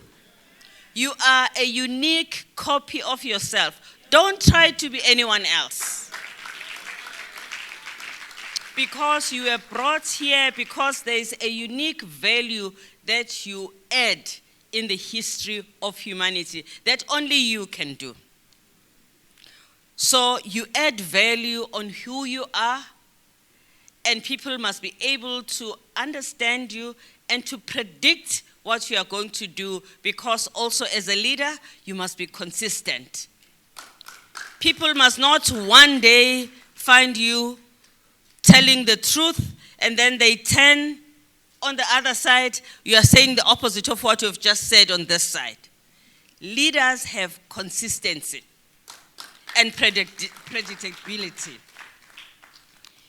As a leader, also, you must be decisive. No weaklings. Decisive. Make tough decisions, hard decisions, and take the pain if need be so that you can move forward. Don't chop and change depending who you are talking to. It cannot be that the last person who talks to you is the one that will know what you are saying. Everybody must know what you are saying, whether they spoke to you in the morning, in the middle of the day, or at night. So, as we wish you the best of everything that you are going to do, we say in my language, in Zulu, Sinipa umpago. Don't know who can translate for me. You know the food that you take when you are going somewhere and you put in a basket and you eat in a bus when you are going on a long bus? We are giving you that for the mainstay so that it keeps you going. I am also, believe it or not, leaving from here and going to Berlin. You know where? To the same place where the founder was. When the vision for what we have now was developed. And I did not even know there was that connection.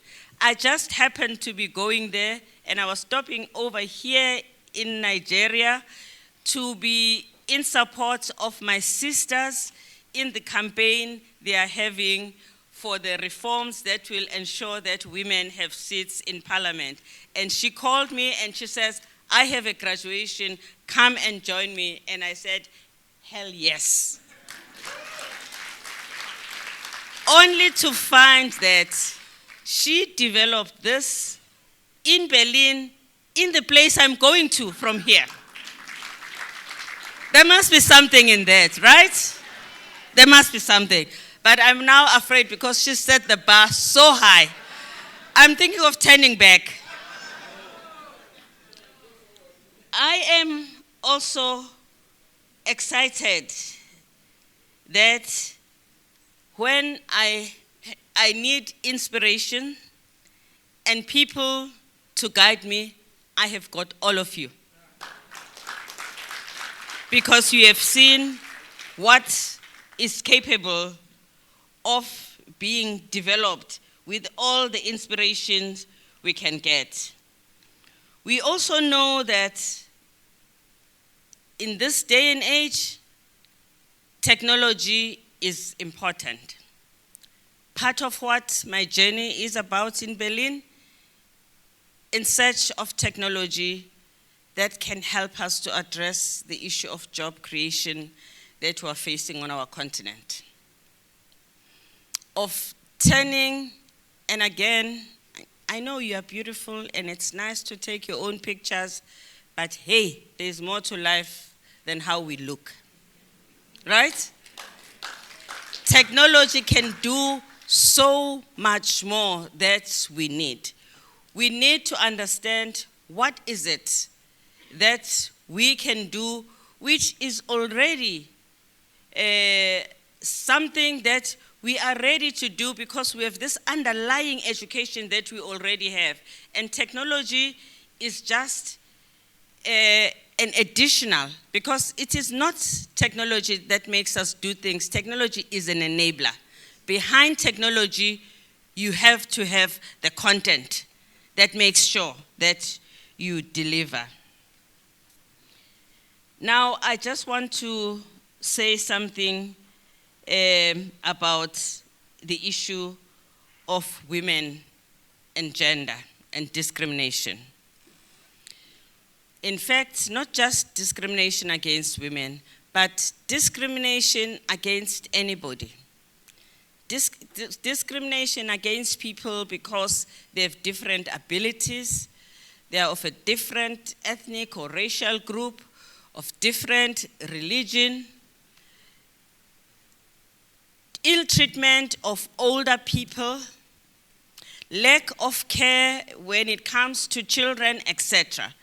Rights are for everybody, including women who also deserve equal rights. 30 years ago in Beijing, when we adopted the Beijing Platform for Action, we had thought that by 2025 we would be much far. I'm saddened that this is where we are now. But I also have to say, women have done so much in this space of time. They have demonstrated the capability that the women have. Just the women who have been here on this stage this morning, just a glimpse of what is possible when you allow all of the talent that you have in a country to shine. Because they don't shine for themselves. If women were only going to do things from themselves, this would be just women in this room. Women work for everybody, for all of us. So it is important to give them an opportunity to be in their places. So because you are going to be responsible for policy, never accept, adopt, implement, approve a policy without checking what does this mean for women. When you are working and you are a big boss and they bring you a policy, ask them, so what does this mean for women? When an all-male delegation comes to you to present you with something, you're saying, are you the only ones who know about this? Do you have the lived experiences of women? That is your responsibility, to continuously open the path and to ask the right questions. In Beijing, we said human rights are women's rights, and women's rights are human rights. That is what the speech of Hillary Clinton was about in Beijing. If we were to go and rewrite the Beijing Declaration in 2025, do you know that we will not get all those rights that we won in Beijing because of the way the world is today? The nature of geopolitics is such that if we were ever to gather nations to discuss what we discussed in Beijing in 1995, they would take away the rights that we already gained. This is how much the world has moved back. So we have to protect those rights with everything we have. When I was at UN Women, we celebrated 20 years of Beijing and 25 years of Beijing. And I was asked, why don't we not rediscuss Beijing and see what we can add? I said, I am not opening this. There are too many hyenas around. But now it's even worse because there's a man who's here. Because the president of the US was Bill Clinton, we were able to adopt the Beijing Declaration. If it was you know who today, we would not adopt it. This is how sad our situation is. Because in the UN, you need consensus. So you have to choose what you do. So protect the gains we have and make sure that we don't lose what we have. You must also make sure that the girl child has a future and a pathway. That the young women have a future and a pathway. Because right now, the largest population on the planet are young people. And they know their story. They can provide leadership. They are substantive. We just have to give them the platform to lead us. Yes, we say we mentor young people, but me, I am mentored by young people in a lot of times. Because their lived reality is different from mine. So I learn from them as much as they learn from me. Because of course, I have an advantage or disadvantage of having lived longer than them. But they have a new take on me. Even Nami, they look at me and say, this one.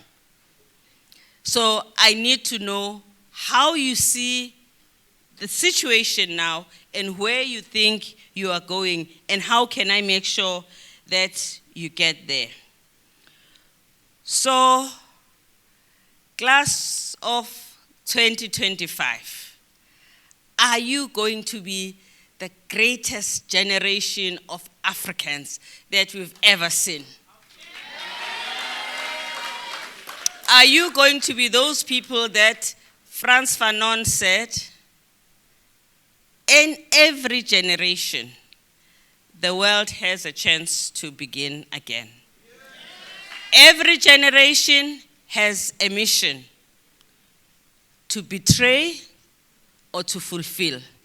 Will you betray or fulfill your mission? I thank you.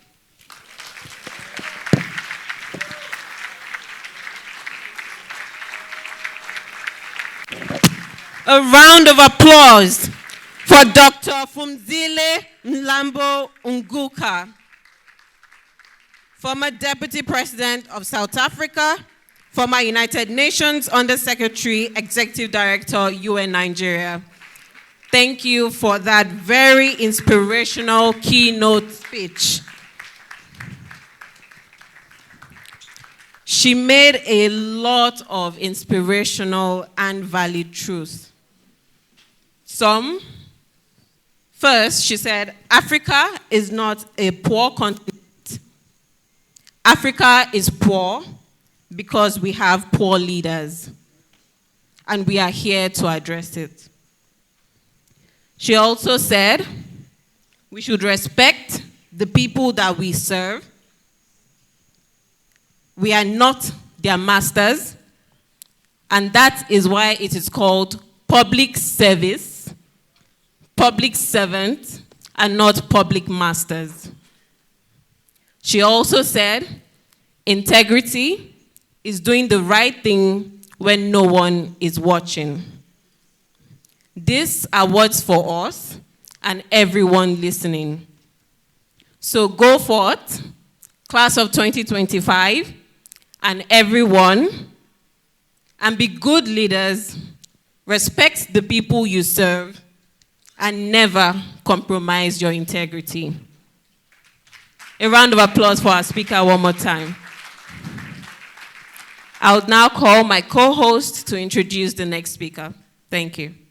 Thank you very much. Ladies and gentlemen, please let's appreciate Amira. Thank you.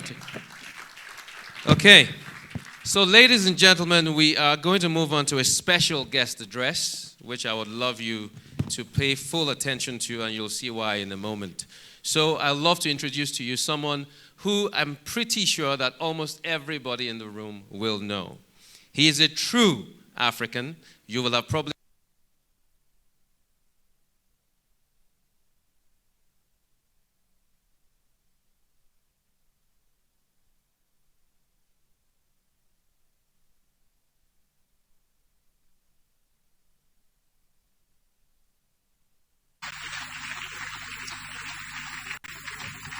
He is a renowned Kenyan lawyer, Africanist. He holds an LLB and LLM from the University of Nairobi and a PhD in Laws of the Sea from the University of Ghent, Belgium. He served as director of the Kenya School of Law 2014 to 2018 and was formerly director of the Kenya Anti-Corruption Commission. He is a former secretary of the Constitution of Kenya Review Commission and founding trustee of the African Institute for Leadership. Currently, he serves as chairman of Farafina Investment Group in Monrovia, Liberia, an economic strategic growth and development initiative of Africa in Nigeria. An eloquent orator and advocate for African unity, Professor Lumumba is internationally recognized for his passionate speeches on Pan-Africanism and African solutions to African challenges. Ladies and gentlemen, I suspect that one or two of you looked around to see where he was sitting. Did you? He's sitting on the screen. So can I ask you to please focus your attention onto the screen as we hear from Professor Lumumba. Thank you.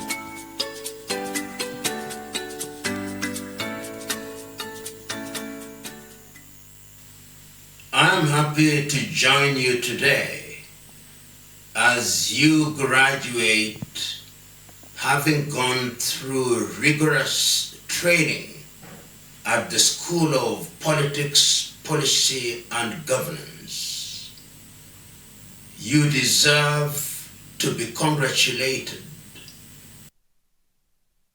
And through the rigors of training in order to appreciate the significance of politics, policy and governance. And this is particularly significant in the continent of Africa. I want to imagine that several years ago, when Dr. Obi decided to establish this school and to give it a unique perspective, she must have been moved by the reality that still remains alive in the continent of Africa. That is the reality that because of bad politics and bad political manners, the continent of Africa, divided as she is into 54, 55 sovereign states, continues to punch below her weight. Giving justification and meaning to the statement that when politics stumbles, a country and a people pay dearly. Because of that reality, you are here. You are here as a group of Africans who are being prepared to salvage Africa from the muck and mire of sorrow and want.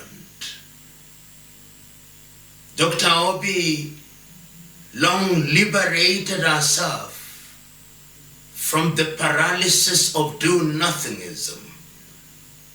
And your graduation is a testament that all of us have a duty to make a contribution, however modest. That contribution is the wind that is necessary to power Africa into the next orbit. You are aware that when politics is right, when policy is sound, and when governance is conceived and implemented to impact society, the result makes all happy. The question that you must ask yourself today is, what do we mean by politics? What do we mean by policy? What do we mean by governance? Of course, it is not mine to tell you what they mean. You've been taken through the rigors of training and you know what they are. But as you graduate today, I want you to remember these words of that great American John Henry Clark, quoted in the book by Inanna Kobina Nketia when he talks about governance and culture, the Ghanaian paradigm, and quotes Clark as saying that when there was the explosion of independence in Africa, each of the countries that regained their independence did so on the basis of systems bequeathed by the colonizers, whether those colonizers were the British, the French, the Belgians, the Italians, or any one of them. And he proceeds to say that no African country will ever succeed on the basis of those systems. And if one is to go by the evidence that we have seen in the last 60 years, many African countries continue to totter and crawl when they should be running. So today, without belaboring the issues that are extant as regards politics, policy, and governance, we are charging you to go out into the world and use the knowledge that you have acquired to make a contribution to the society. Go out there and ask the societies in which you will serve, how do you want to be served? Do you want to be served through half-truths and lies and propaganda? Or you want to be served on the basis of selflessness?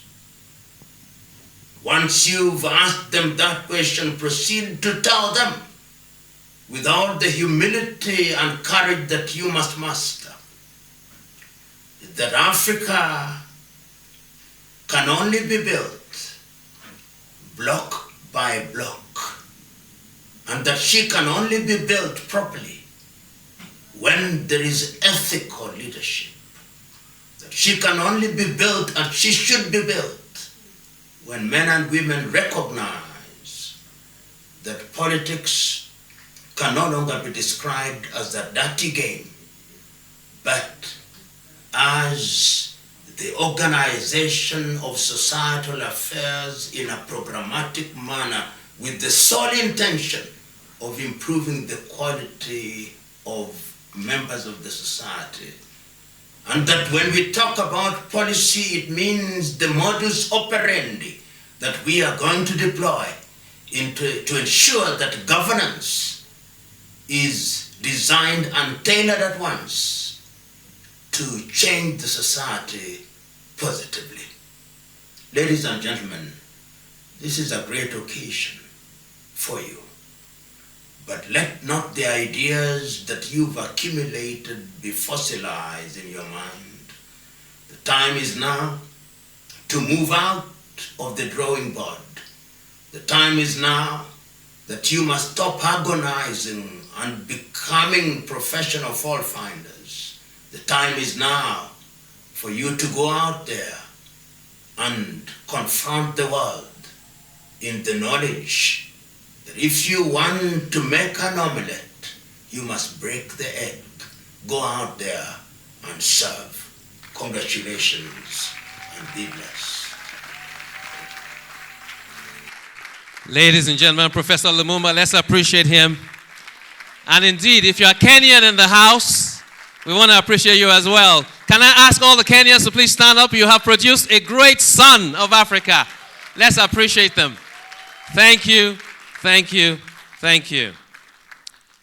He did say, when politics stumbles, it greatly impacts everyone. We must extricate ourselves from the paralysis of doing nothing. When politics is right, policy is sound, and governance is implemented appropriately, we know what happens. Ask those who we choose to serve how they want to be served, and Africa can only be built properly by ethical leaders, block by block. Ladies and gentlemen, let's appreciate Professor Lumumba one more time. Thank you. Thank you. And so, as we move on now, can I please bring up the founder again to kindly come up to introduce our next speaker. Let's warmly welcome her.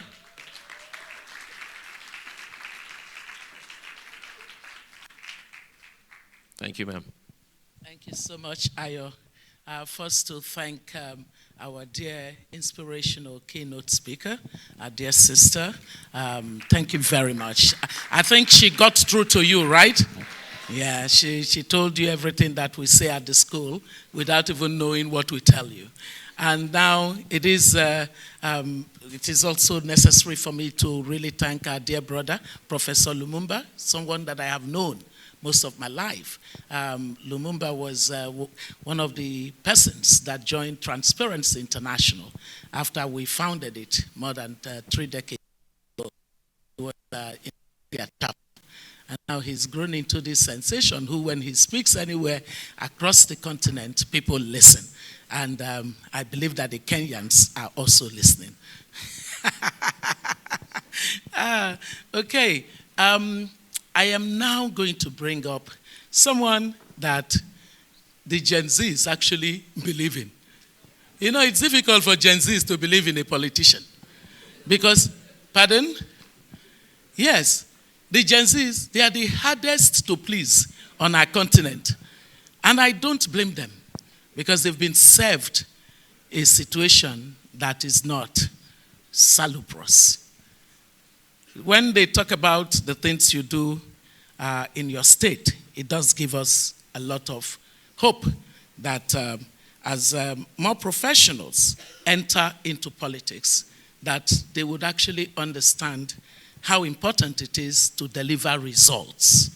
And so I want to introduce to you the governor of Abia State, one whose time in the private sector was especially known by his leadership of one of the then new generation banks, the Diamond Bank at that time, where he was the CEO. And then subsequently, he woke up one morning and decided to go into politics. And I was like, Alex, politics, how? I was a fool to have said that at that time, because we subsequently have realized that those who think that politics is beneath them will be ruled by their inferiors. That's what Plato said to us, but we weren't listening. I am glad you listened, because you went into politics, and today we have invited you, amongst many others that we could have thought of, but we invited you to come and give a very strong word of encouragement to these ones that are just about to embark on the journey you started about a decade and a half or so. Is it already that? About a decade and a half. And that astounded everybody who had known you to be this quiet human being who walks away and nobody even knows he entered the room. But suddenly, I saw you in your political garment, and I said, wow. All right. So please join me in welcoming the governor of Abia State, Mr. Governor Dr. Oti, as he takes the stage.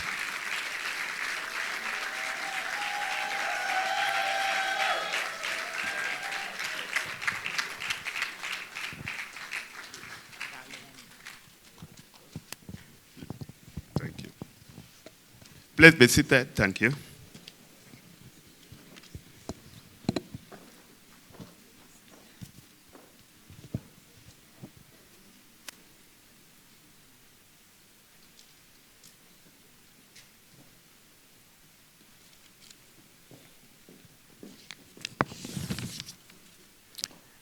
The founder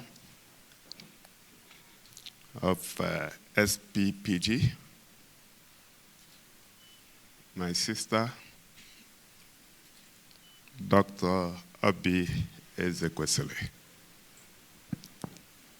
Let me thank you for inviting me,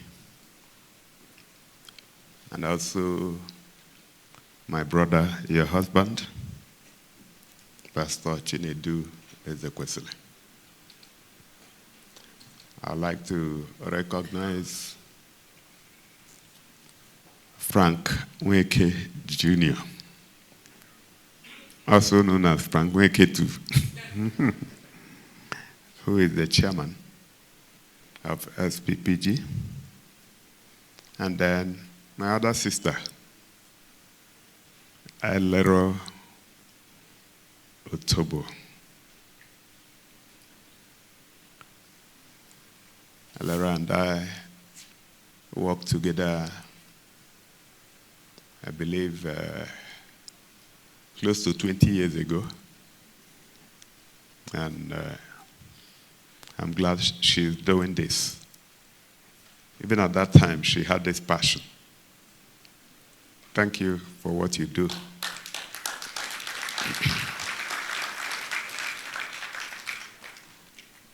I'd like to recognize the first keynote speaker, Dr. Nguka. I'd like to leave the other one so that I don't bite my tongue. Her Excellency was Deputy President of South Africa. She says the honorables and the excellencies are part of the problems. So I'll drop my own after now. I was surprised to see my pastor walking, Pastor Jerry Eze.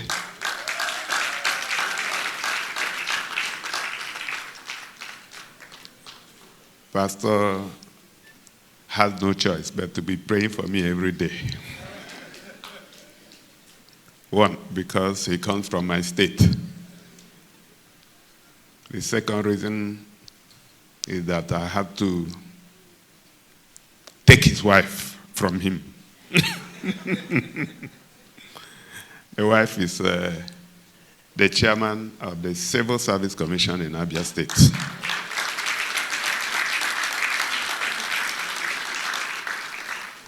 And I want to publicly thank Pastor for releasing his wife, who is doing an awesome job in Abia State. Thank you, Pastor. Sometimes I sympathize with you because you're here in Abuja and your wife is with me in Umuahia. Well, what can you do? Distinguished ladies and gentlemen, graduates of Sppg class 2025.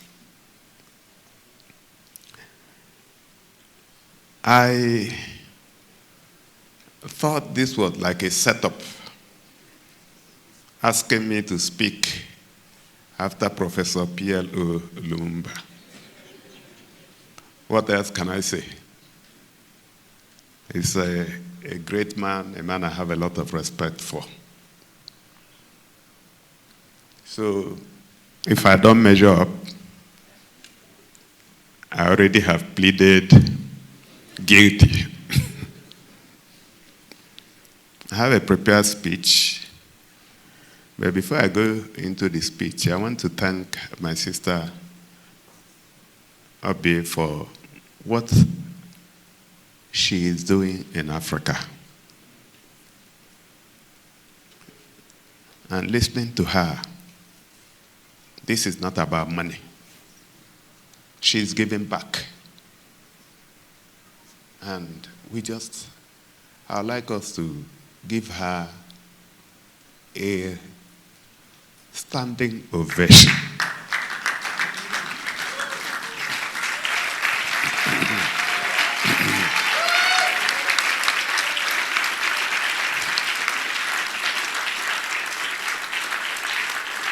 Sister, thank you so, so much. God will continue to bless you. Please be seated.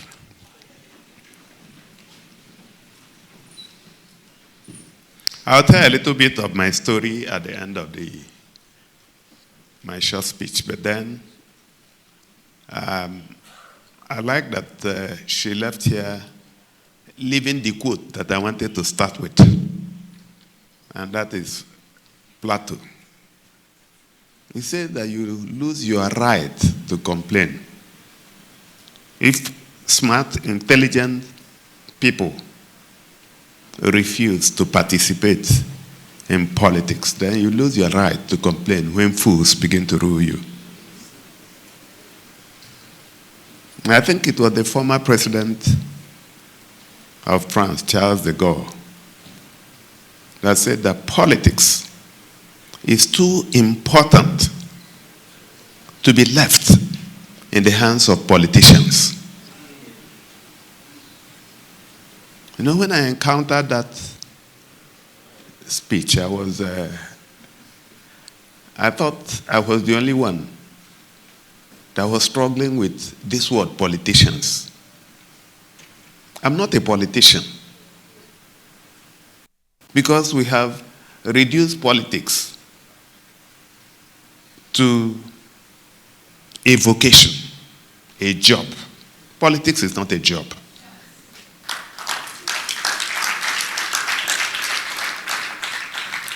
And I tell my colleagues, if you don't have a job, go and find a job. You need to have done something before you come into leadership.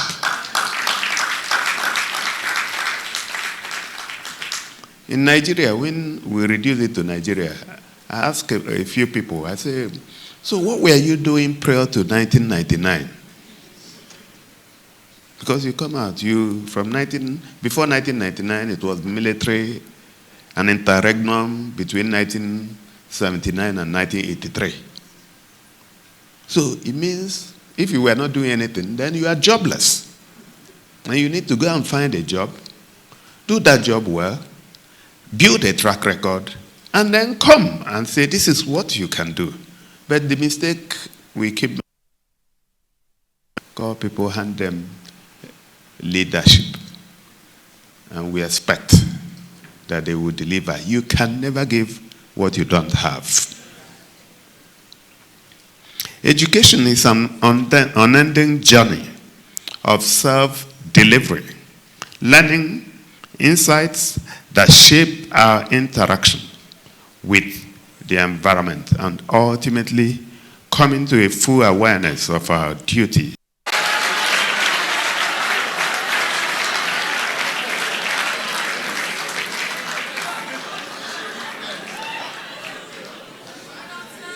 And of course, half of Abia State is also on it. So we have another 8 local governments that we are trying to solve the problem, Umuahia and the rest of them.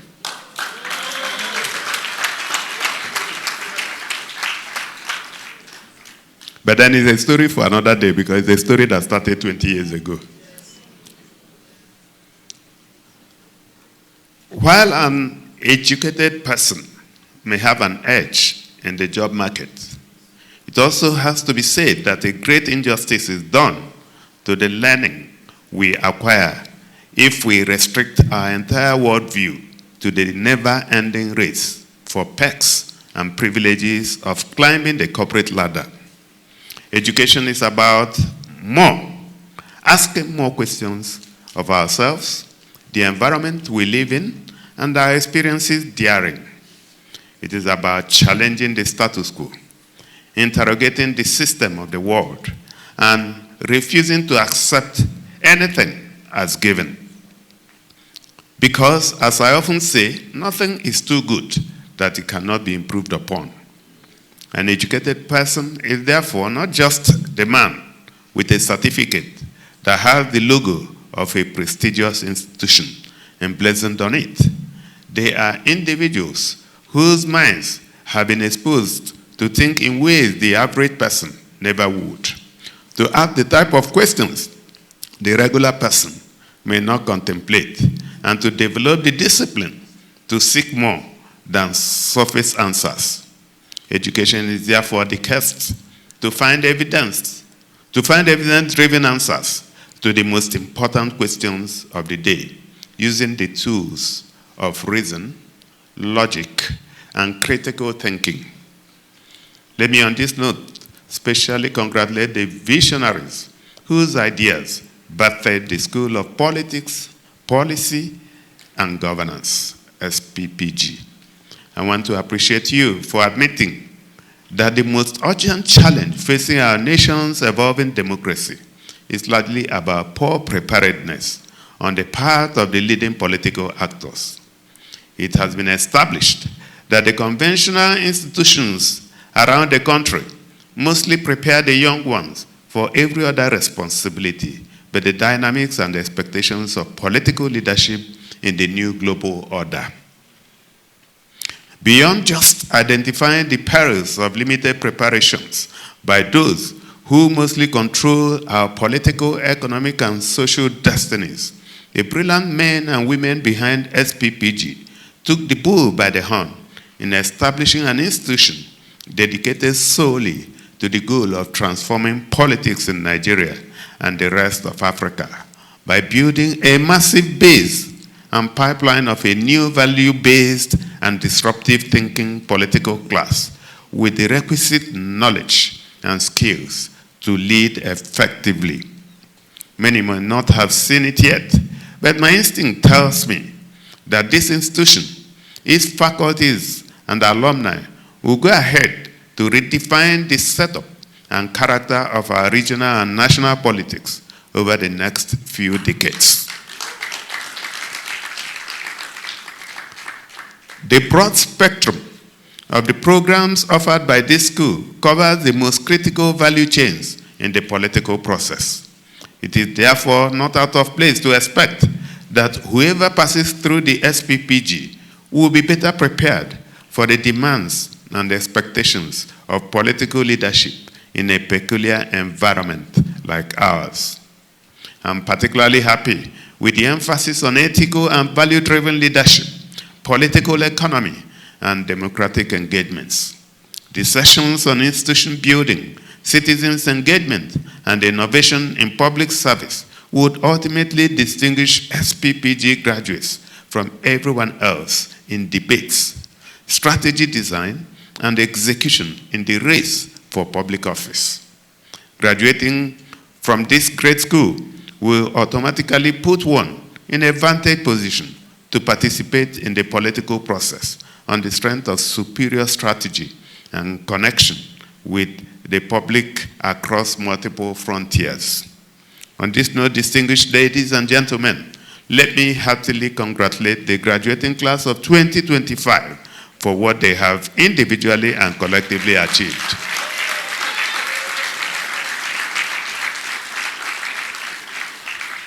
And for making it to the elite network of Sppg alumni. I'm not a commissioned prophet, but I can tell that the people I see in this auditorium this afternoon will drive the future of political conversations, engagements, and participation across countries. Congratulations on being found worthy of the coveted seal of the School of Politics, Policy, and Governance. Today, you'll be sent forth to bear the light in a system ruled by shadows. You are to shine brightly and become models of excellence wherever you function. I encourage you to do everything in your power to represent this school in the best possible light, for anything else would amount to betrayal of the huge confidence your professors and the institution itself have reposed in you. Politics is often demonized as treacherous and disoriented. I understand all of it because of a truth. The brand of politics we play in Nigeria and many other parts of Africa have certain peculiarities that can overwhelm the unprepared. But again, many of the distinguished personalities in this room have also shown that you can still set yourself apart in public service. Get the job done and live with your name untainted. Let me on this note especially salute the founder again and the chairperson of Sppg Africa, Dr. Obi Ezekwesili, for her philosophical consistency, reason, and decency in the country's political space over the last 2 decades and more. Thank you for inspiring the next generation of leaders. I'm certain that if we can get a few more persons with your patriotic passion and courage, then we can all look to the future from a new lens. I would also like to appreciate everyone involved in the evolution of the SPPG. Thank you for going beyond just whining and protesting, electing instead to set a new paradigm for politics, policy, and governance in our country and Africa as a whole.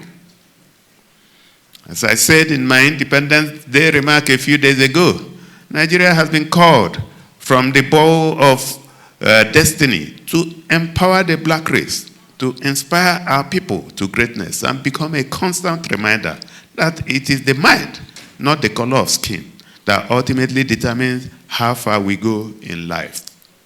Presently, we have failed miserably in this regard. However, I see hope rising on the horizon, and I cannot be more optimistic after much of what I've seen here today and what I've also heard today. The future is bright, but at the same time, nothing should be taken for granted and nothing should be left to chance. The real job is not in the classrooms, it is in the political field, in knocking on doors, interacting with the market women, sharing ideas of a better future with road transport workers, and mobilizing them as agents of change in the push for a new Nigeria and a new Africa that works for all of us. Models, theories, and frameworks are wonderful for learning, but they are ultimately as useful as they can be interpreted and sold to the fellow on the streets. The hawker, the farmer, the artisans, and those whose hard work and resilience lubricate the wheels of our economic progress, but who most times are restricted to mere observers in the political order. To the 2025 SPPG class, I have one charge for you. Go and bring them to the center. Tell them they can no longer remain at the periphery. Remind them that they are the ones who mostly bear the brunt of bad policy decisions, and invite them to step in and become co-owners of the process of electing those who decide our social and economic destinies here in Abuja, across the 36 states of Nigeria, and across the 54 countries in Africa. When we set out to challenge the status quo in Abia more than 10 years ago, we understood clearly that our only path to success was to put the people at the center of the project and have them drive the campaign across the communities. It was our only path to victory. And once the people realized that the movement was about them, they approached it with a missionary zeal. Before the political strongmen in the other parties realized what was happening, we were already coasting home to victory. It was a landslide, but in one of the greatest electoral hits ever witnessed, someone else was announced winner of that election in 2015. That Sunday, April 26, 2015, was one of the darkest days in our history. The atmosphere became charged as throngs of supporters felt let down by the system. Many sought an opportunity to take their anger to the streets. But as a leader, it was my duty to calm frayed nerves and reassure them that ours was a campaign, not a one-off battle. My ardent supporters disagreed with me and insisted that the injustice must be met with street protests and whatever was required to send a strong message to those who plotted the heist. As I told my opponent a few years ago, his governorship dream would have been torpedoed if I had not taken active steps to restrain the anger of the public. I knew what we wanted. Violence was clearly not part of it. As things threatened to escalate in the days that followed, I took to the media to reassure the public that I had an unshaken faith in the capacity of the judiciary to correct the injustice of April 26 and restore our mandate. Expectedly, on December 31, 2015, the Court of Appeal sitting in Owerri ruled that we were the rightful winner of the April gubernatorial election. In an instant, the entire state erupted in jubilation. Unfortunately, our joy was aborted a few weeks later when the Supreme Court on February 3, 2016, overturned the judgment of the appeal court and validated what many, including myself, believed was grave electoral injustice. Meanwhile, on Friday, July 24, 2015, an attempt was made to assassinate me here in Abuja. Unfortunately for them, unfortunately for me, God took me away early in the morning to return to Abia State, and the attack happened at midnight. A lot of people who were in that residence were killed, and we were shocked that I was not in the residence. They jumped to the residence by the right, took over the place. They thought I had scaled the fence. They couldn't see me. They went to the other by the left, and they still couldn't see me. And for those who know a little bit about Abia, that was where the disappearing act. They said the man that I have a disappearing medicine. That matter is still in court. We returned to the trenches ahead of the 2019 general election with the same body of promises, but this time we added an extra layer of commitment, which was defending the votes. Sadly, things got worse, and in this disgraceful charade of an election that took place on March 9, 2019, votes were arbitrarily awarded and the status quo remained. As I earlier mentioned, we did not approach the campaign with the mentality of a sprint. We knew from the get-go that we were in for a marathon. So 2 contrived failures in quick succession only strengthened our resolve to launch out again in 2023. By now, a new electoral law, which institutionalized the use of technology, had become operational. So there was hope that this time around, we could track outcomes in real time, abort any shenanigans. At any rate, we had also studied the tricks of our opponents and took steps to foil their plots across the 4,062 polling units in the state.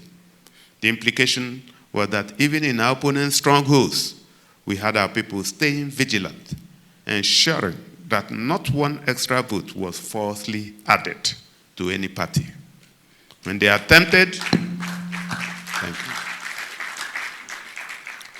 when they attempted the usual abracadabra in a few local governments, our people stood their ground, insisting that results must be announced as collated across polling units.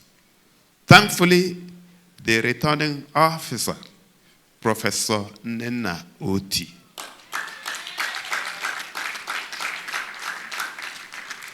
stood her ground, refused to be bribed, and acted like Obi Ezekwesili.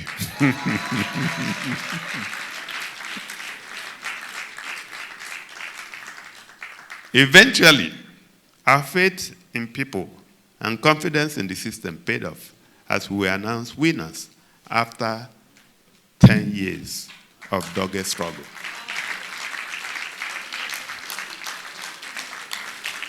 Thank you.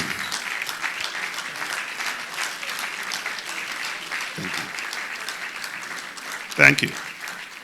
Thank you. Please be seated. Thank you. We have certainly not hit the perfect mark, but there's a wide consensus that Abia is now on the right trajectory. I'm glad to report that many of the issues that drove our campaign are being steadily addressed. Abana ranks as one of the cleanest urban destinations in the region. Because order has since been replaced with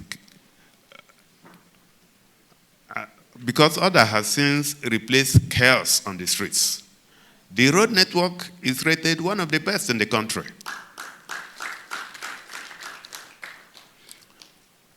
Confidence in public institutions is rising simply because our governance template is responsive. Abia has also been rated as one of the safest destinations in the country for residents and travelers. This is happening because we kept the vow we made at the inauguration podium 2023 that we shall not cede 1 inch of our territory to criminals.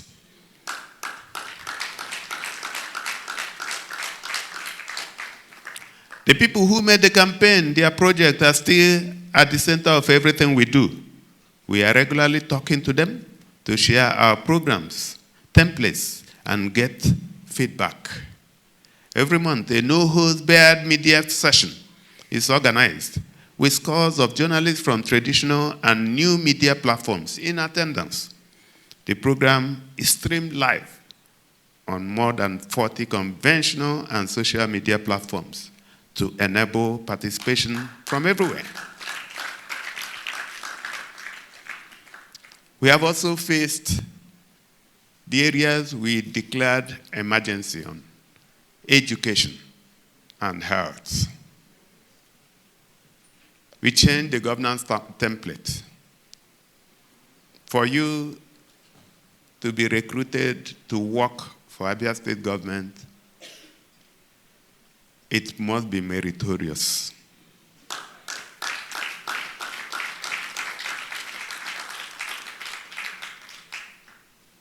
In 2023, we sought to hire 23 permanent secretaries from the civil service. We asked all the directors who were interested to apply online. Of course, a lot of them struggled, but then we got 425 applications.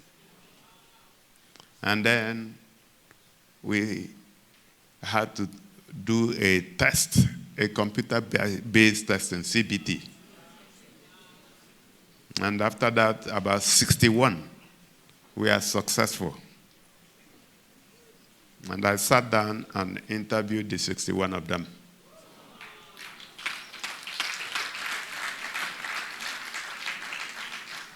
By the time I finished the rating, I ruled the line at number 23. From number 1 to number 23 became permanent secretaries, irrespective of where they came from. The person that came second was posted to the government house. Shortly after the appointment, number 1 was head of service, was made head of service, and then the other 22 were permanent secretaries.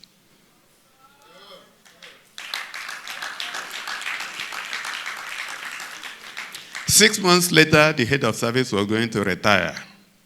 And I kept her for another 3 months so that I could repeat the process. And we repeated the process. You know what happened? The person that came second now came first. And he is the head of service in Abia State. But that's not the story. The story is that the head of service from Abia State, for the first time, is a man who does not come from Abia State. He does not come from the southeast. He comes from Edo State.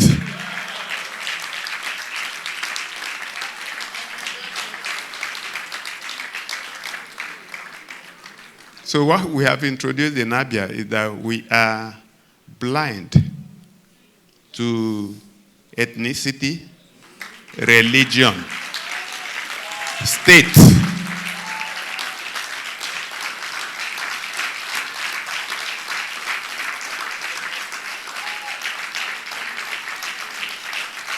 Thank you. And you know, there's also an advantage to it. Because the man doesn't come from Abia State. He doesn't show up in the office. Oh, my traditional ruler came to me to say we must do this. Or people from my village are saying we must do something for them. Now, we also did that with education. We found that our educational system was completely gone. Infrastructure, teachers, and most importantly, curricula. I wasn't thinking of Sppg, but I reached out to my sister, Alero, and dragged her to Abia with her team, the ERI team. They are still there. In fact, when she sent me a message, I was wondering if she was in Abia. She said she was in Abuja. So, and they've been retraining the teachers.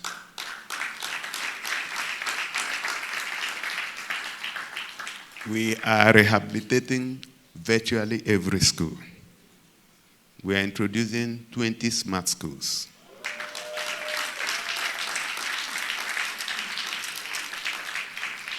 The big elephant in the room, teachers. So the first thing we did, we found that a lot of teachers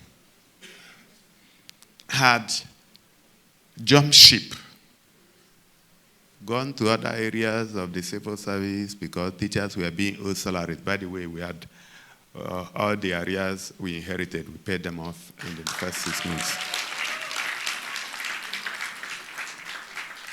So we now said, okay, we will introduce discriminatory compensation package for teachers. That we also did for doctors.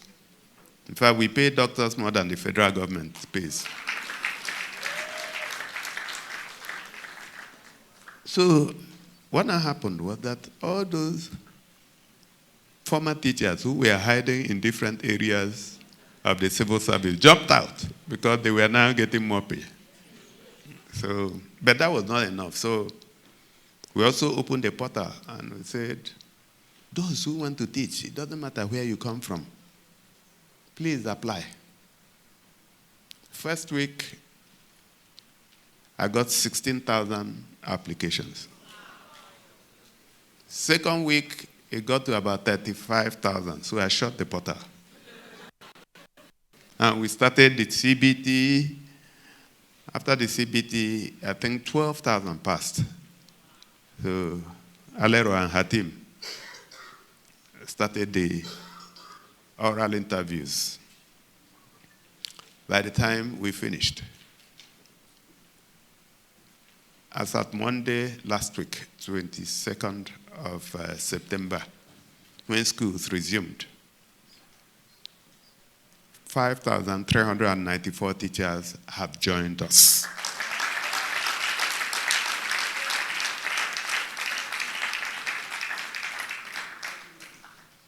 We have 948 primary health care centers in Abia. None of them was working. So we took them 200. We said we would do 200. When we finish with the first 200, we'll do. Took 184 from the 184 wards, and then another 16.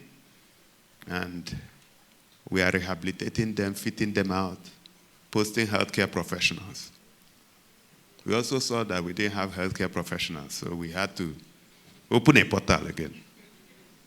Interestingly, we have, the process is on, but we had applications from the Gambia, from Sierra Leone, from Namibia,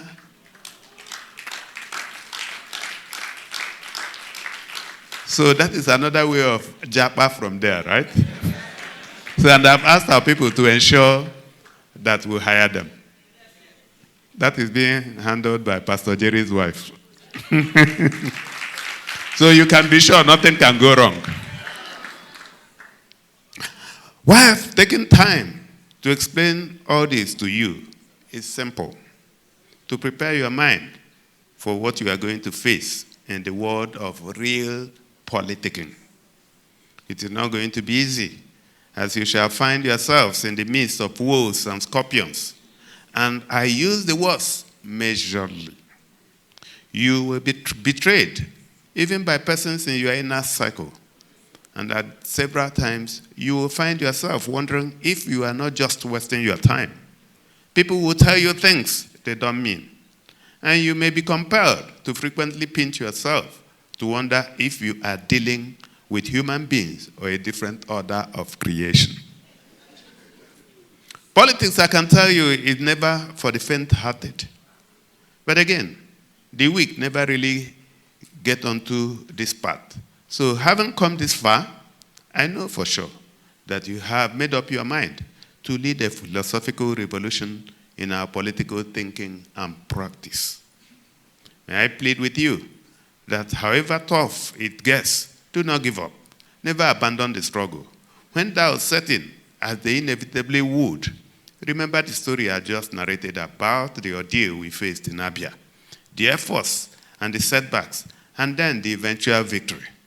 Think of the factors that motivated you in the first place. And never forget that it's not about you, but about your land, our continent, our people, and the generation coming after us. We cannot afford to introduce them to the present system of mediocrity. Something must give, and I trust you to lead the way.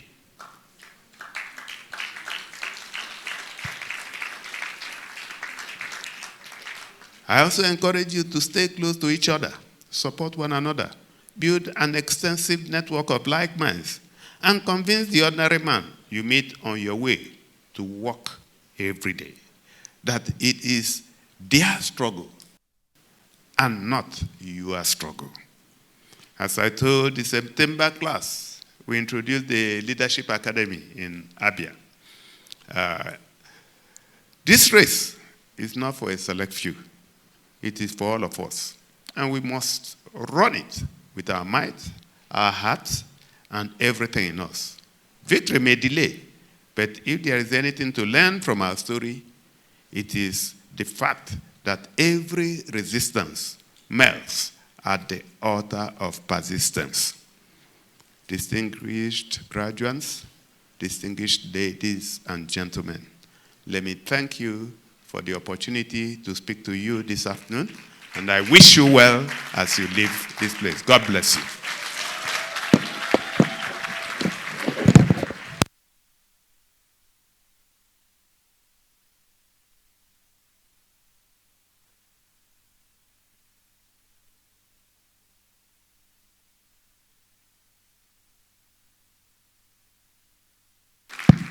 Ladies and gentlemen, please appreciate Governor Alex Otti of Abia State. Thank you very much, sir. Thank you. And ladies and gentlemen, just as we again take our seats, he said, education holds a critical place in our journey forward. Sppg took the bull by the horn to fix politics on the continent. Sppg will put the right runners in the race for public office. The Sppg alumni, he spoke to us and said, we have a responsibility to shape the politics of the future. And he spoke about the coveted seal of the Sppg. Thank you, sir, for putting a brand on it. About the fact that we must eliminate shadows by shining the light. The future is indeed bright, but we must come out of the classroom into the political field because the real world of politicking awaits us. And he also said, we must support each other. But I think almost one of the most important things I take away is that if anyone wants to join me in moving to Aba, please let me know where that problem has been solved. Thank you very much, sir. We appreciate you. Okay, so ladies and gentlemen, we're going to move on very quickly. But just before we do, I'm going to quickly appreciate and welcome someone, well, two people that I would love to say hi to. He was in the room when Professor Lumumba was on screen, and he was here to represent Professor Lumumba. So, ladies and gentlemen, please appreciate Mr. Mike Ego. He was here as well. So, let's appreciate him. Thank you very much, sir. And also, we would love, and thank you, Dr. Governor Otti, for helping us to do this a little bit already. But please, can we appreciate formally, as Fixed Politics SPPG, the pastor of Streams of Joy International, Pastor Jerry Eze. Sir, we thank you. Thank you for honoring the invitation. Thank you for being here. We really appreciate your presence. And can I invite back my co-host, Amira Hassan? Please let's welcome her warmly. As class of 2025, it is now time. Thank you. Finally, why you are here? I know you've been itching. Finally. Wonderful. So before we do that, let's know whether you actually passed through SPPG. So I'm going to ask you a few questions. So the first one, raise your hand if going through the SPPG course was tougher than you thought when you signed up. Was it that hard?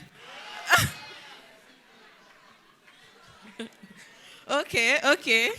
Raise your hand if you had ever thought of giving up during the course. Haba. Well, we are happy you didn't give up. A round of applause for yourselves. Raise your hand if the experience at SPPG has taught you discipline, resilience, and consistency. Wonderful. We are happy to see that. Raise your hand if your experience at SPPG has shifted and shaped something significant in you. Wonderful. Raise your hand if you believe that SPPG is doing something in the right direction for Africa. And lastly, raise your hand if you experience withdrawal syndrome after class stopped. Recording in progress. Fantastic. So now we know that you participated in the SPPG. A round of applause for yourselves. We will now take the roll call for your graduation today. And I know that for sure in the next few days that LinkedIn will shake. I know that LinkedIn will know that some vibrant, shining stars have graduated from the School of Politics, Policy, and Governance. Woo! So we will now call on stage, or I'll now call on stage, our triple power to present to you your scrolls. I would like to call on our founder, the visionary, the reason we are all here today, Dr. Obi Ezekwesili. A round of applause for her. I would also call on our CEO, SPPG Africa, Mrs. Alero Aida Otobo, and our Dean for class of 2025, Dr. Abiola Akiode Afolabi. A round of applause for them. Thank you.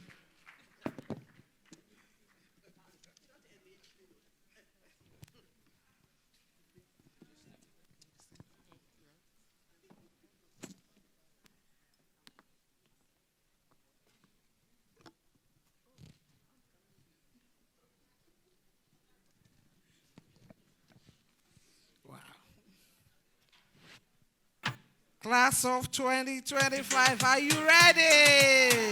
Are you ready? Oh yeah, come on! We go rise again, oh. From 1960 to today, oh. Tomorrow go better with the pray, oh. Wow! Leaders change, but we still the way. The time has come for the roll call. Are you ready? Abbas Ahmed Yusuf.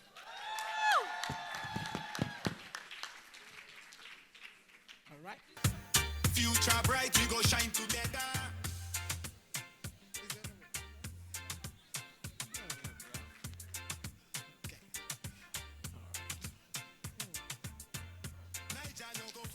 Abdulaziz Sahidu, followed by Abdul Alim Abdullah Liman,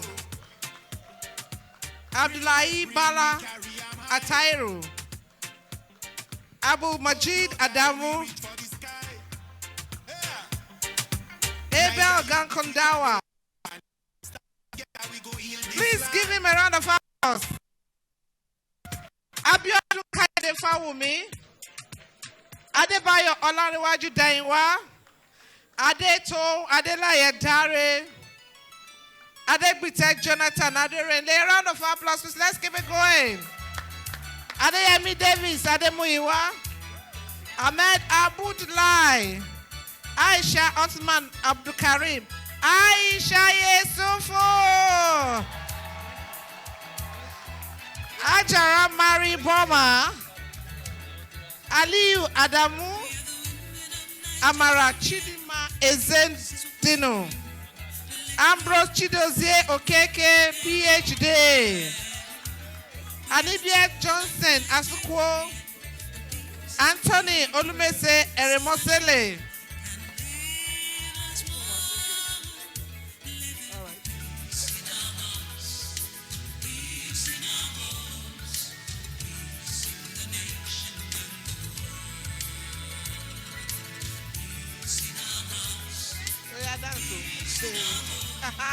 Aisha is dancing.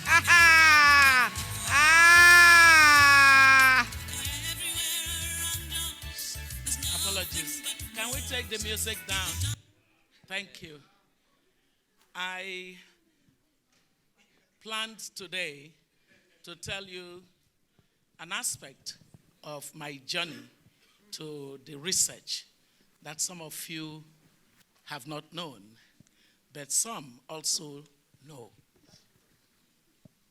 When I ran for politics in 2019, there were these young women that so absolutely believed in my run, and they gave their all to following me, shaping the message, engaging with the society.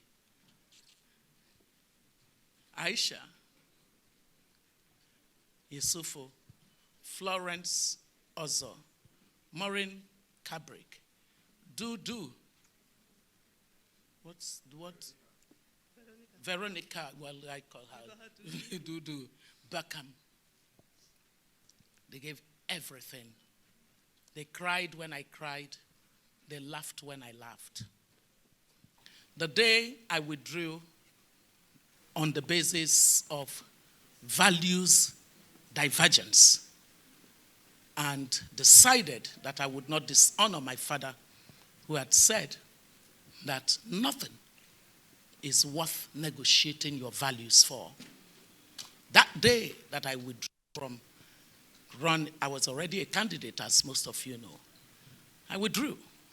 We all cried that I had to make that decision, but that decision, like our inspirational keynote speaker said, had to be made. And I did say at that time that our politics would need to be fixed. Otherwise, it is impossible for governance to go anywhere. And I remember that day how they cried and still kept strong and held me to me and said, "Auntie, everything will be fine."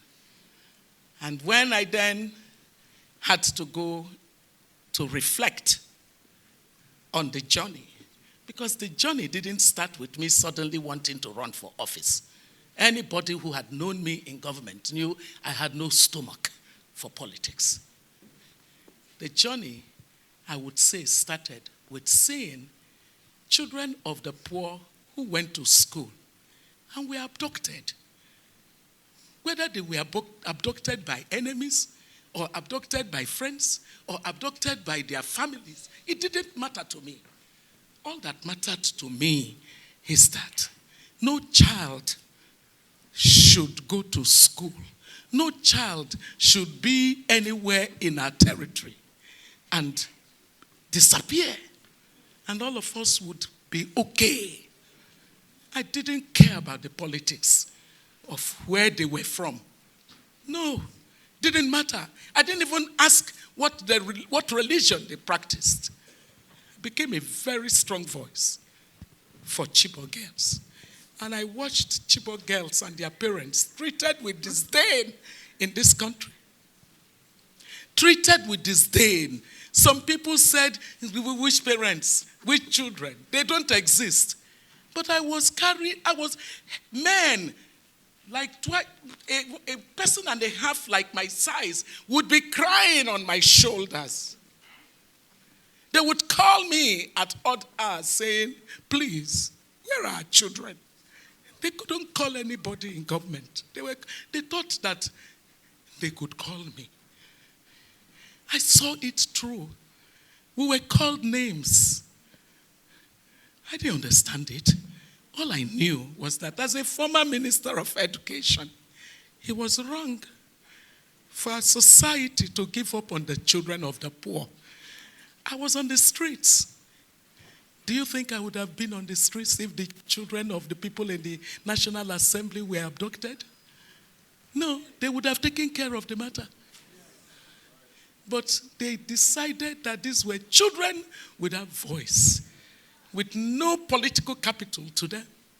So they treated them and their parents in the way they did. And I tell you the story of Aisha.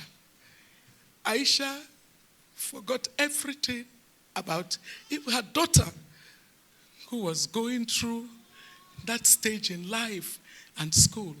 She would sometimes forget that she was meant to go pick up that child.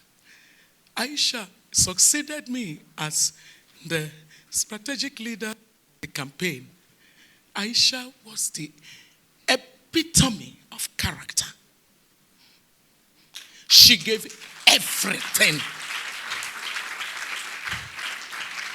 She would say to us that Chibok girls reminded her of herself. The government decided to seal up, put barbed wires around the Unity Fountain. Did we have to stop the daily campaign for Chibok girls? Every day. Don't clap. We don't need claps. What my sister said to us about the cruelty of thinking only of ourselves is the message that is above all messages that you've received here today. And so, on this 5th celebration of our graduates, I am so delighted to be able to say to you that even before Berlin, there was the beginning of what you see today. And for that, Aisha, as you stand on behalf of your 3 other sisters, I just want to tell you that this certificate is not sufficient.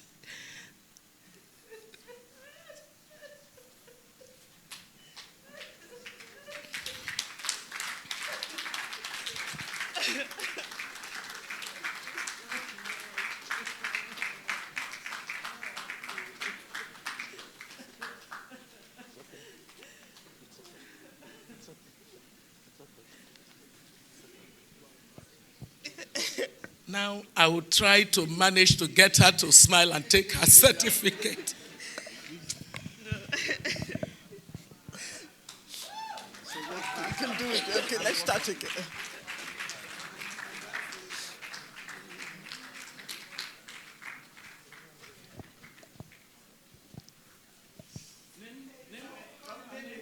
You call the name again. And And you do your steps, so.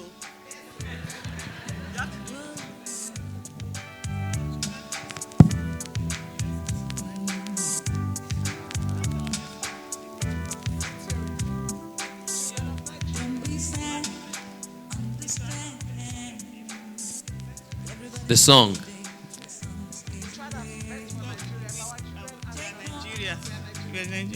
We are Nigeria. Thank you, gentlemen. That we tried our best for our children. Ladies and gentlemen, please let's appreciate Aisha Yesufu. Just a moment. Give her some energy. Yes. Feel free to stand if you like. Yes. Roar. Thank you. Thank you. Gentlemen, are you good?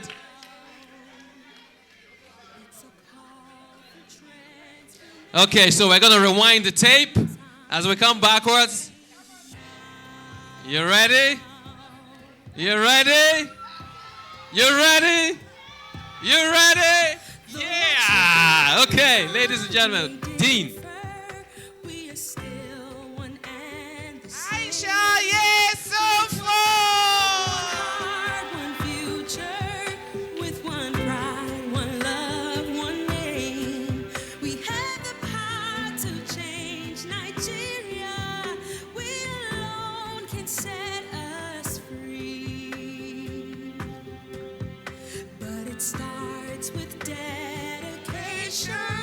Yes, it starts with you and me.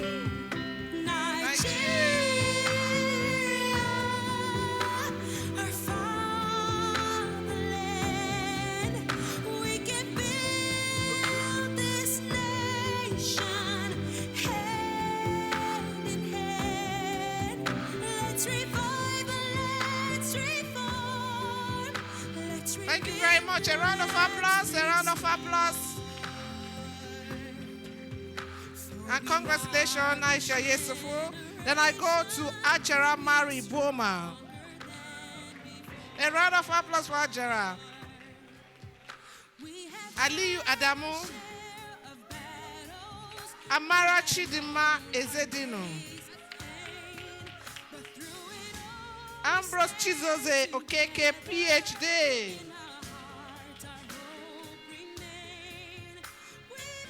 Anibiet Johnson Asukwo. Anthony Olumese Eremoshele.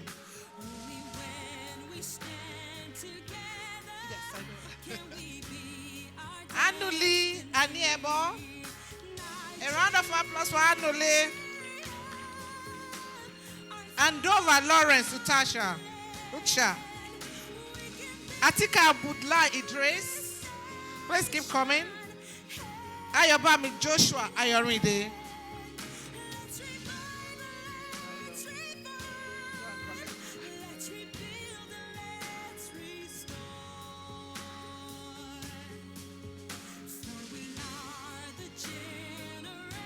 Ayobami Joshua Ayoride.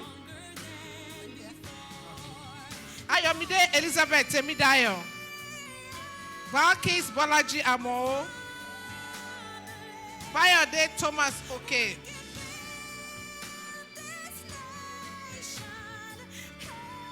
Step it up. Benis Asein. Blessing Ogechi Anolaba. Blessing, are you here?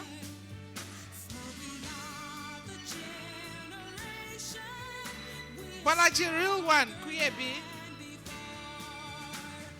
Bridget Alokwe. Bukola Ezieke. Caleb Anolaobi.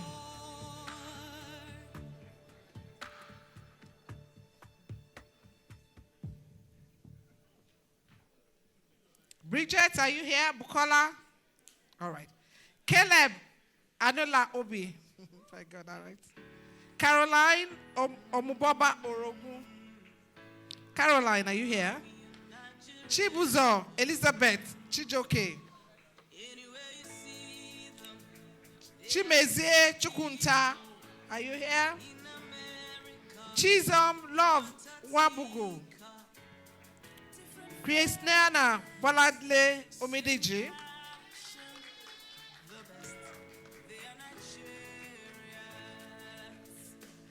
Chukwemeka Chukudi. Daniel Ani. Derek Imum On.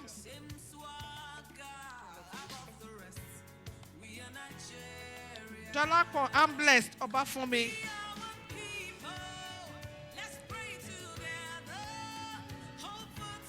Dolapo Christopher Amuso.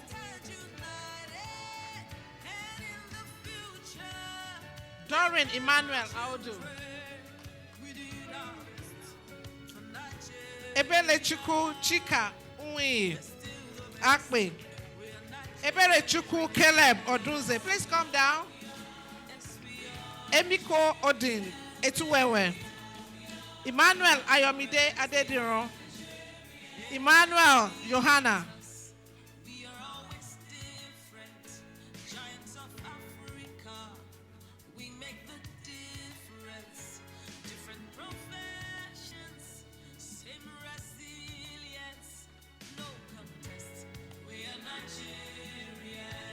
Ainaya Namdi Monanu. Eze Emmanuel Eze. Faida Eberechukwu Emetuma. Faith Voke Goroje. Falashade Adoni Koka. Bemileke Kolade Kolawale. George Chibweze Uche.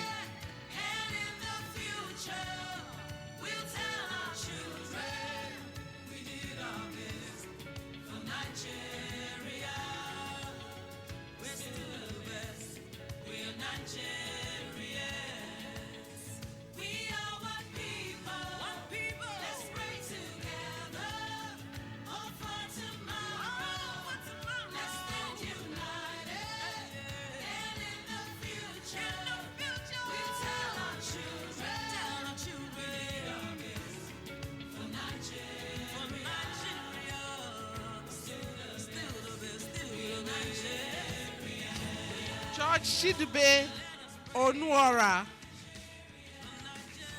Gopi Nenchi. Sorry if I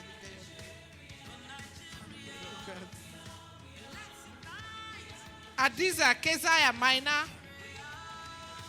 Anna Laraba Umaru. Aruna Oluwaseun Efuakpe. Asana Suleiman. Clap, clap, keep clapping. Let it keep coming, please. Osia Bobai, 1 quart.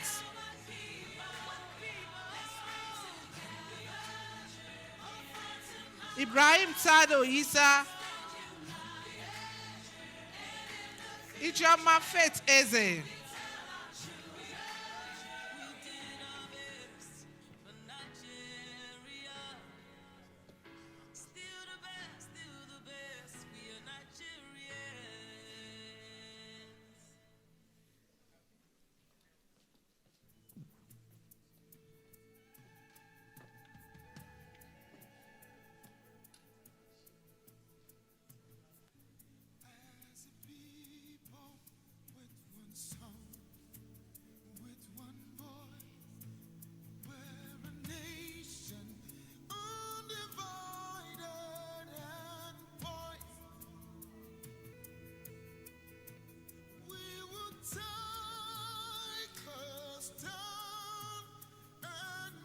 Ikechukwu Terence Onono.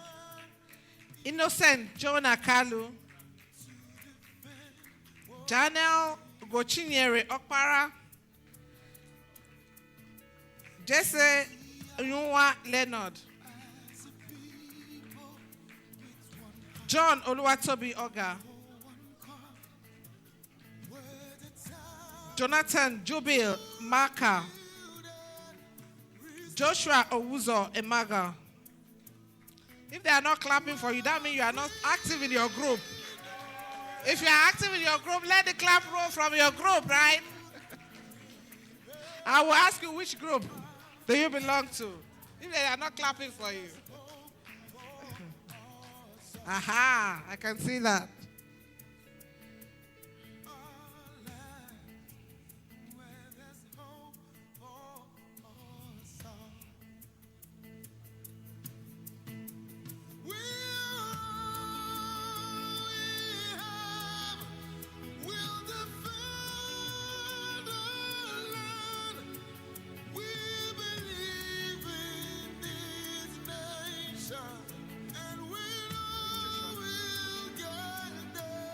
Joy Human John. Clap for our place. Julius Eze Akpoguma. Where are your group members? Julius John Oguro. Kehinde Olayinka Dada. Kosiso Chukwu Charity Ani. Where? All right, I know you belong to a group.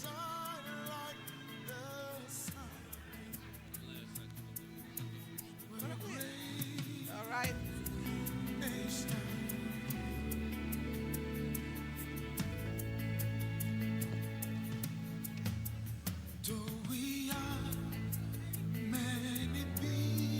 Keep clapping, keep clapping. Latif Bolaji Olarewaju. Lovely Obi Okafor. Lucas Sheso Poroku. Which group do you belong to? They are not clapping, oh.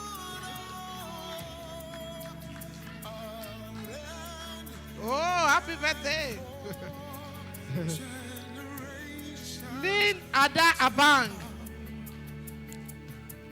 Madia Sadiq Iyal. Manasseh Allen. Maryhan T. Chamberlain. Marianne. Michelle Ogechi Ungwa. Nwangwa.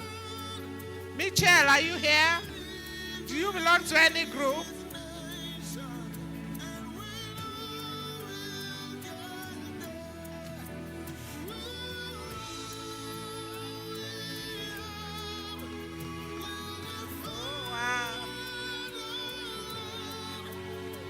I can hear go, mommy.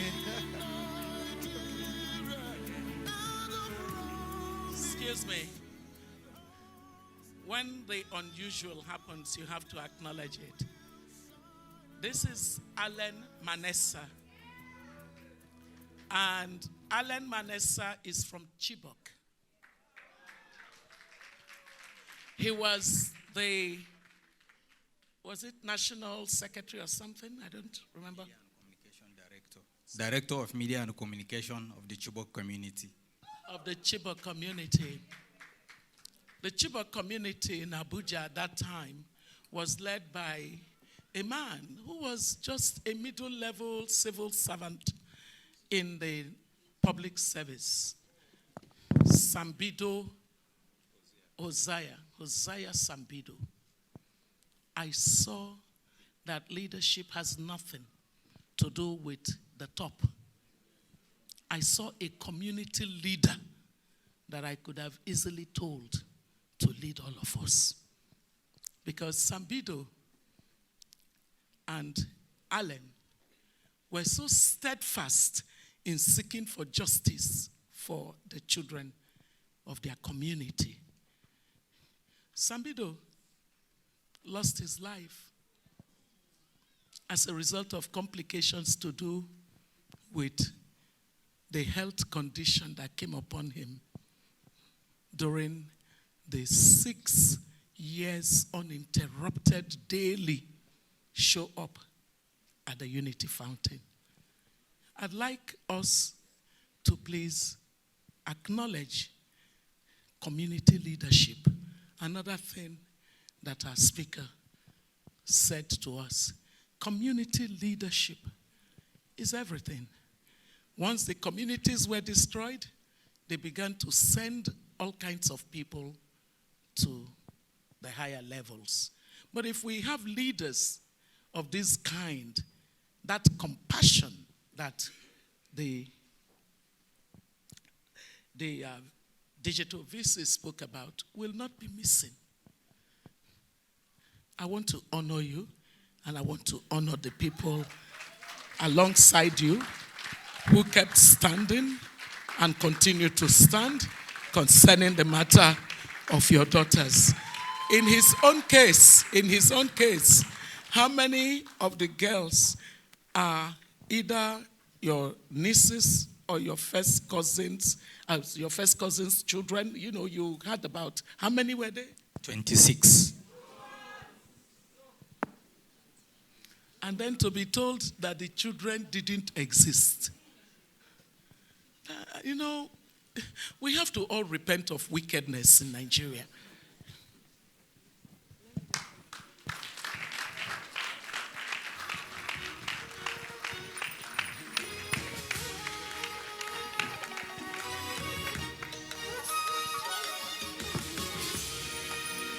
Michael Tanner Adigam.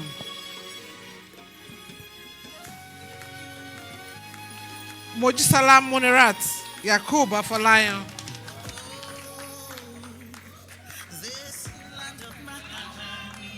So you hear, go mommy. The kids are up there shouting, go mommy. Well done. Morris Ashikodi Monye. Moses Mogodong Datogen. Sorry. Moyosola Olabisi Oladayo. Muftau Adewale Gbadegeshi. Mohammed Sani Usman.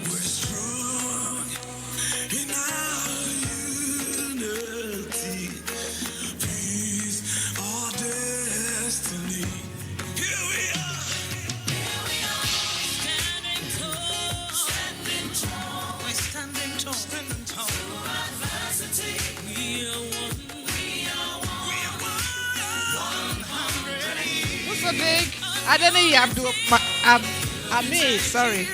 Ngozi Oke Amadi. Nkoyo Mfon Ekpo. Obilo Ogbonna. Ogaga Ogene. Omo Ovie. Olajumoke Adebola Bamibola. Olajumoke Oluwasewola Soji. Olamipo Fumilayo Oshinowo.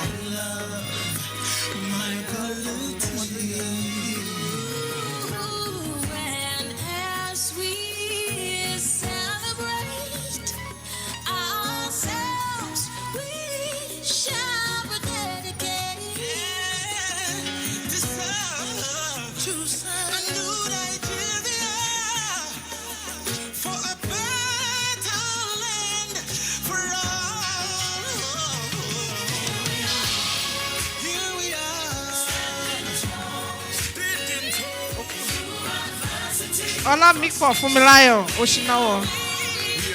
Ola Simbo Abosede Babalola.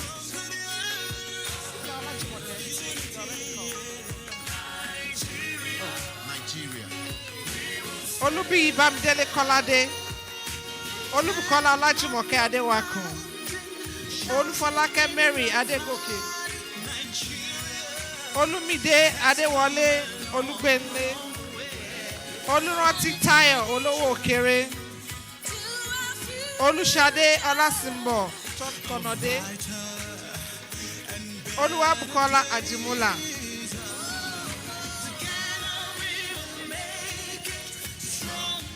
Olúwafúnmiláyọ̀ Abọ́sẹ̀dé Àjàlá.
Oluwasegun Ogunleye. Oluwasegun Onlijoka.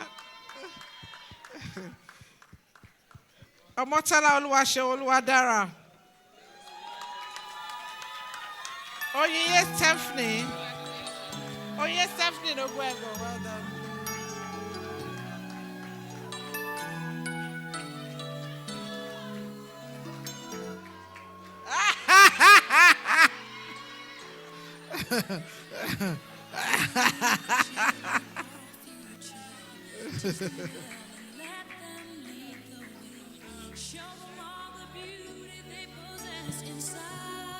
Sppg is getting this special mention because, as I told you, this school is not a commercial venture. You all know it. There's nothing commercial about this school. So it's all volunteerism. And especially in those early days, Sppg would come with his camera.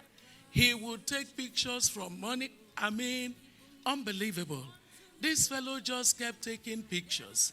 If we need a history of SPPG in camera, you would go to his archives. And then suddenly Sppg said, I can't be taking pictures of people. I also am a graduate. I have done work. I have track record that will apply to the school. And by the way, being a tough school, he had to go through the process of filtering that all of you went through in order to be admitted. And so today we celebrate you, Sppg.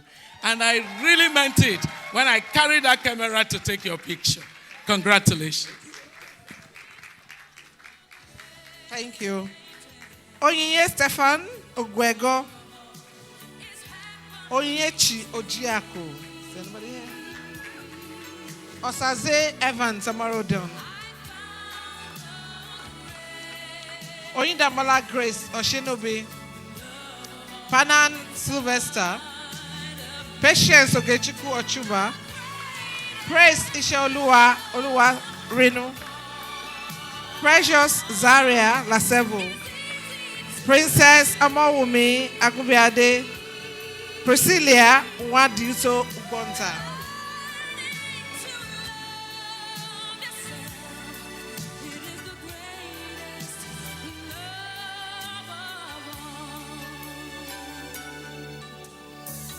I believe the children are our future.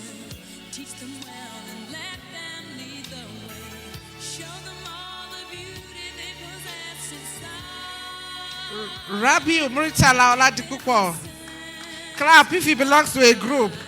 Rachel Oluwaseun Oshimosu. Rhoda Gakong Dawa. Richard Obiora Onu. Rimam Chichi. Jonathan Adamu. Rose Ego Agolu. Rose, are you here? Sarah Alabel Napon. Sarah Shadrach Dunlady. Solomon Egoinse. Emon Botiti. Stella Maris Shobeshi Wakama. Stella Maris, are you here? Thank you. Stephen Angulu, Sunday Aliyu, Temilola Oluwa Awawu Oyeniyi, Temitope Damilola Oyewusi.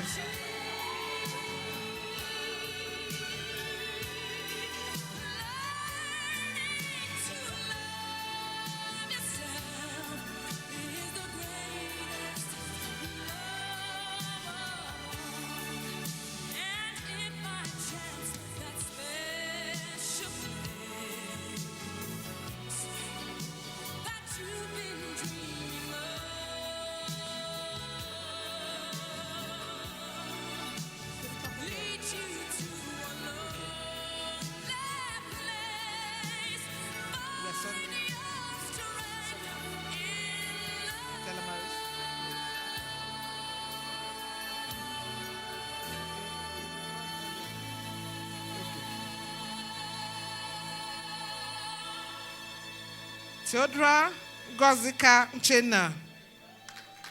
Tijesumi Arewa.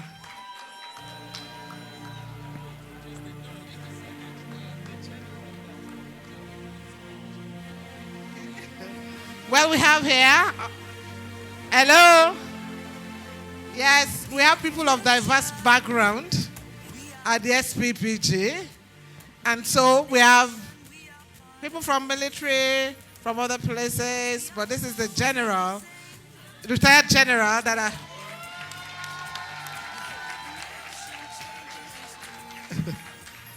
Welcome. All right, we have to just meet here. All right.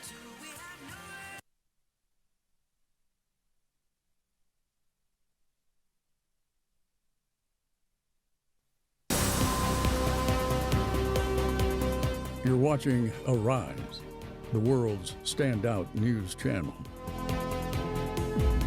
Arise News, awards, and beyond.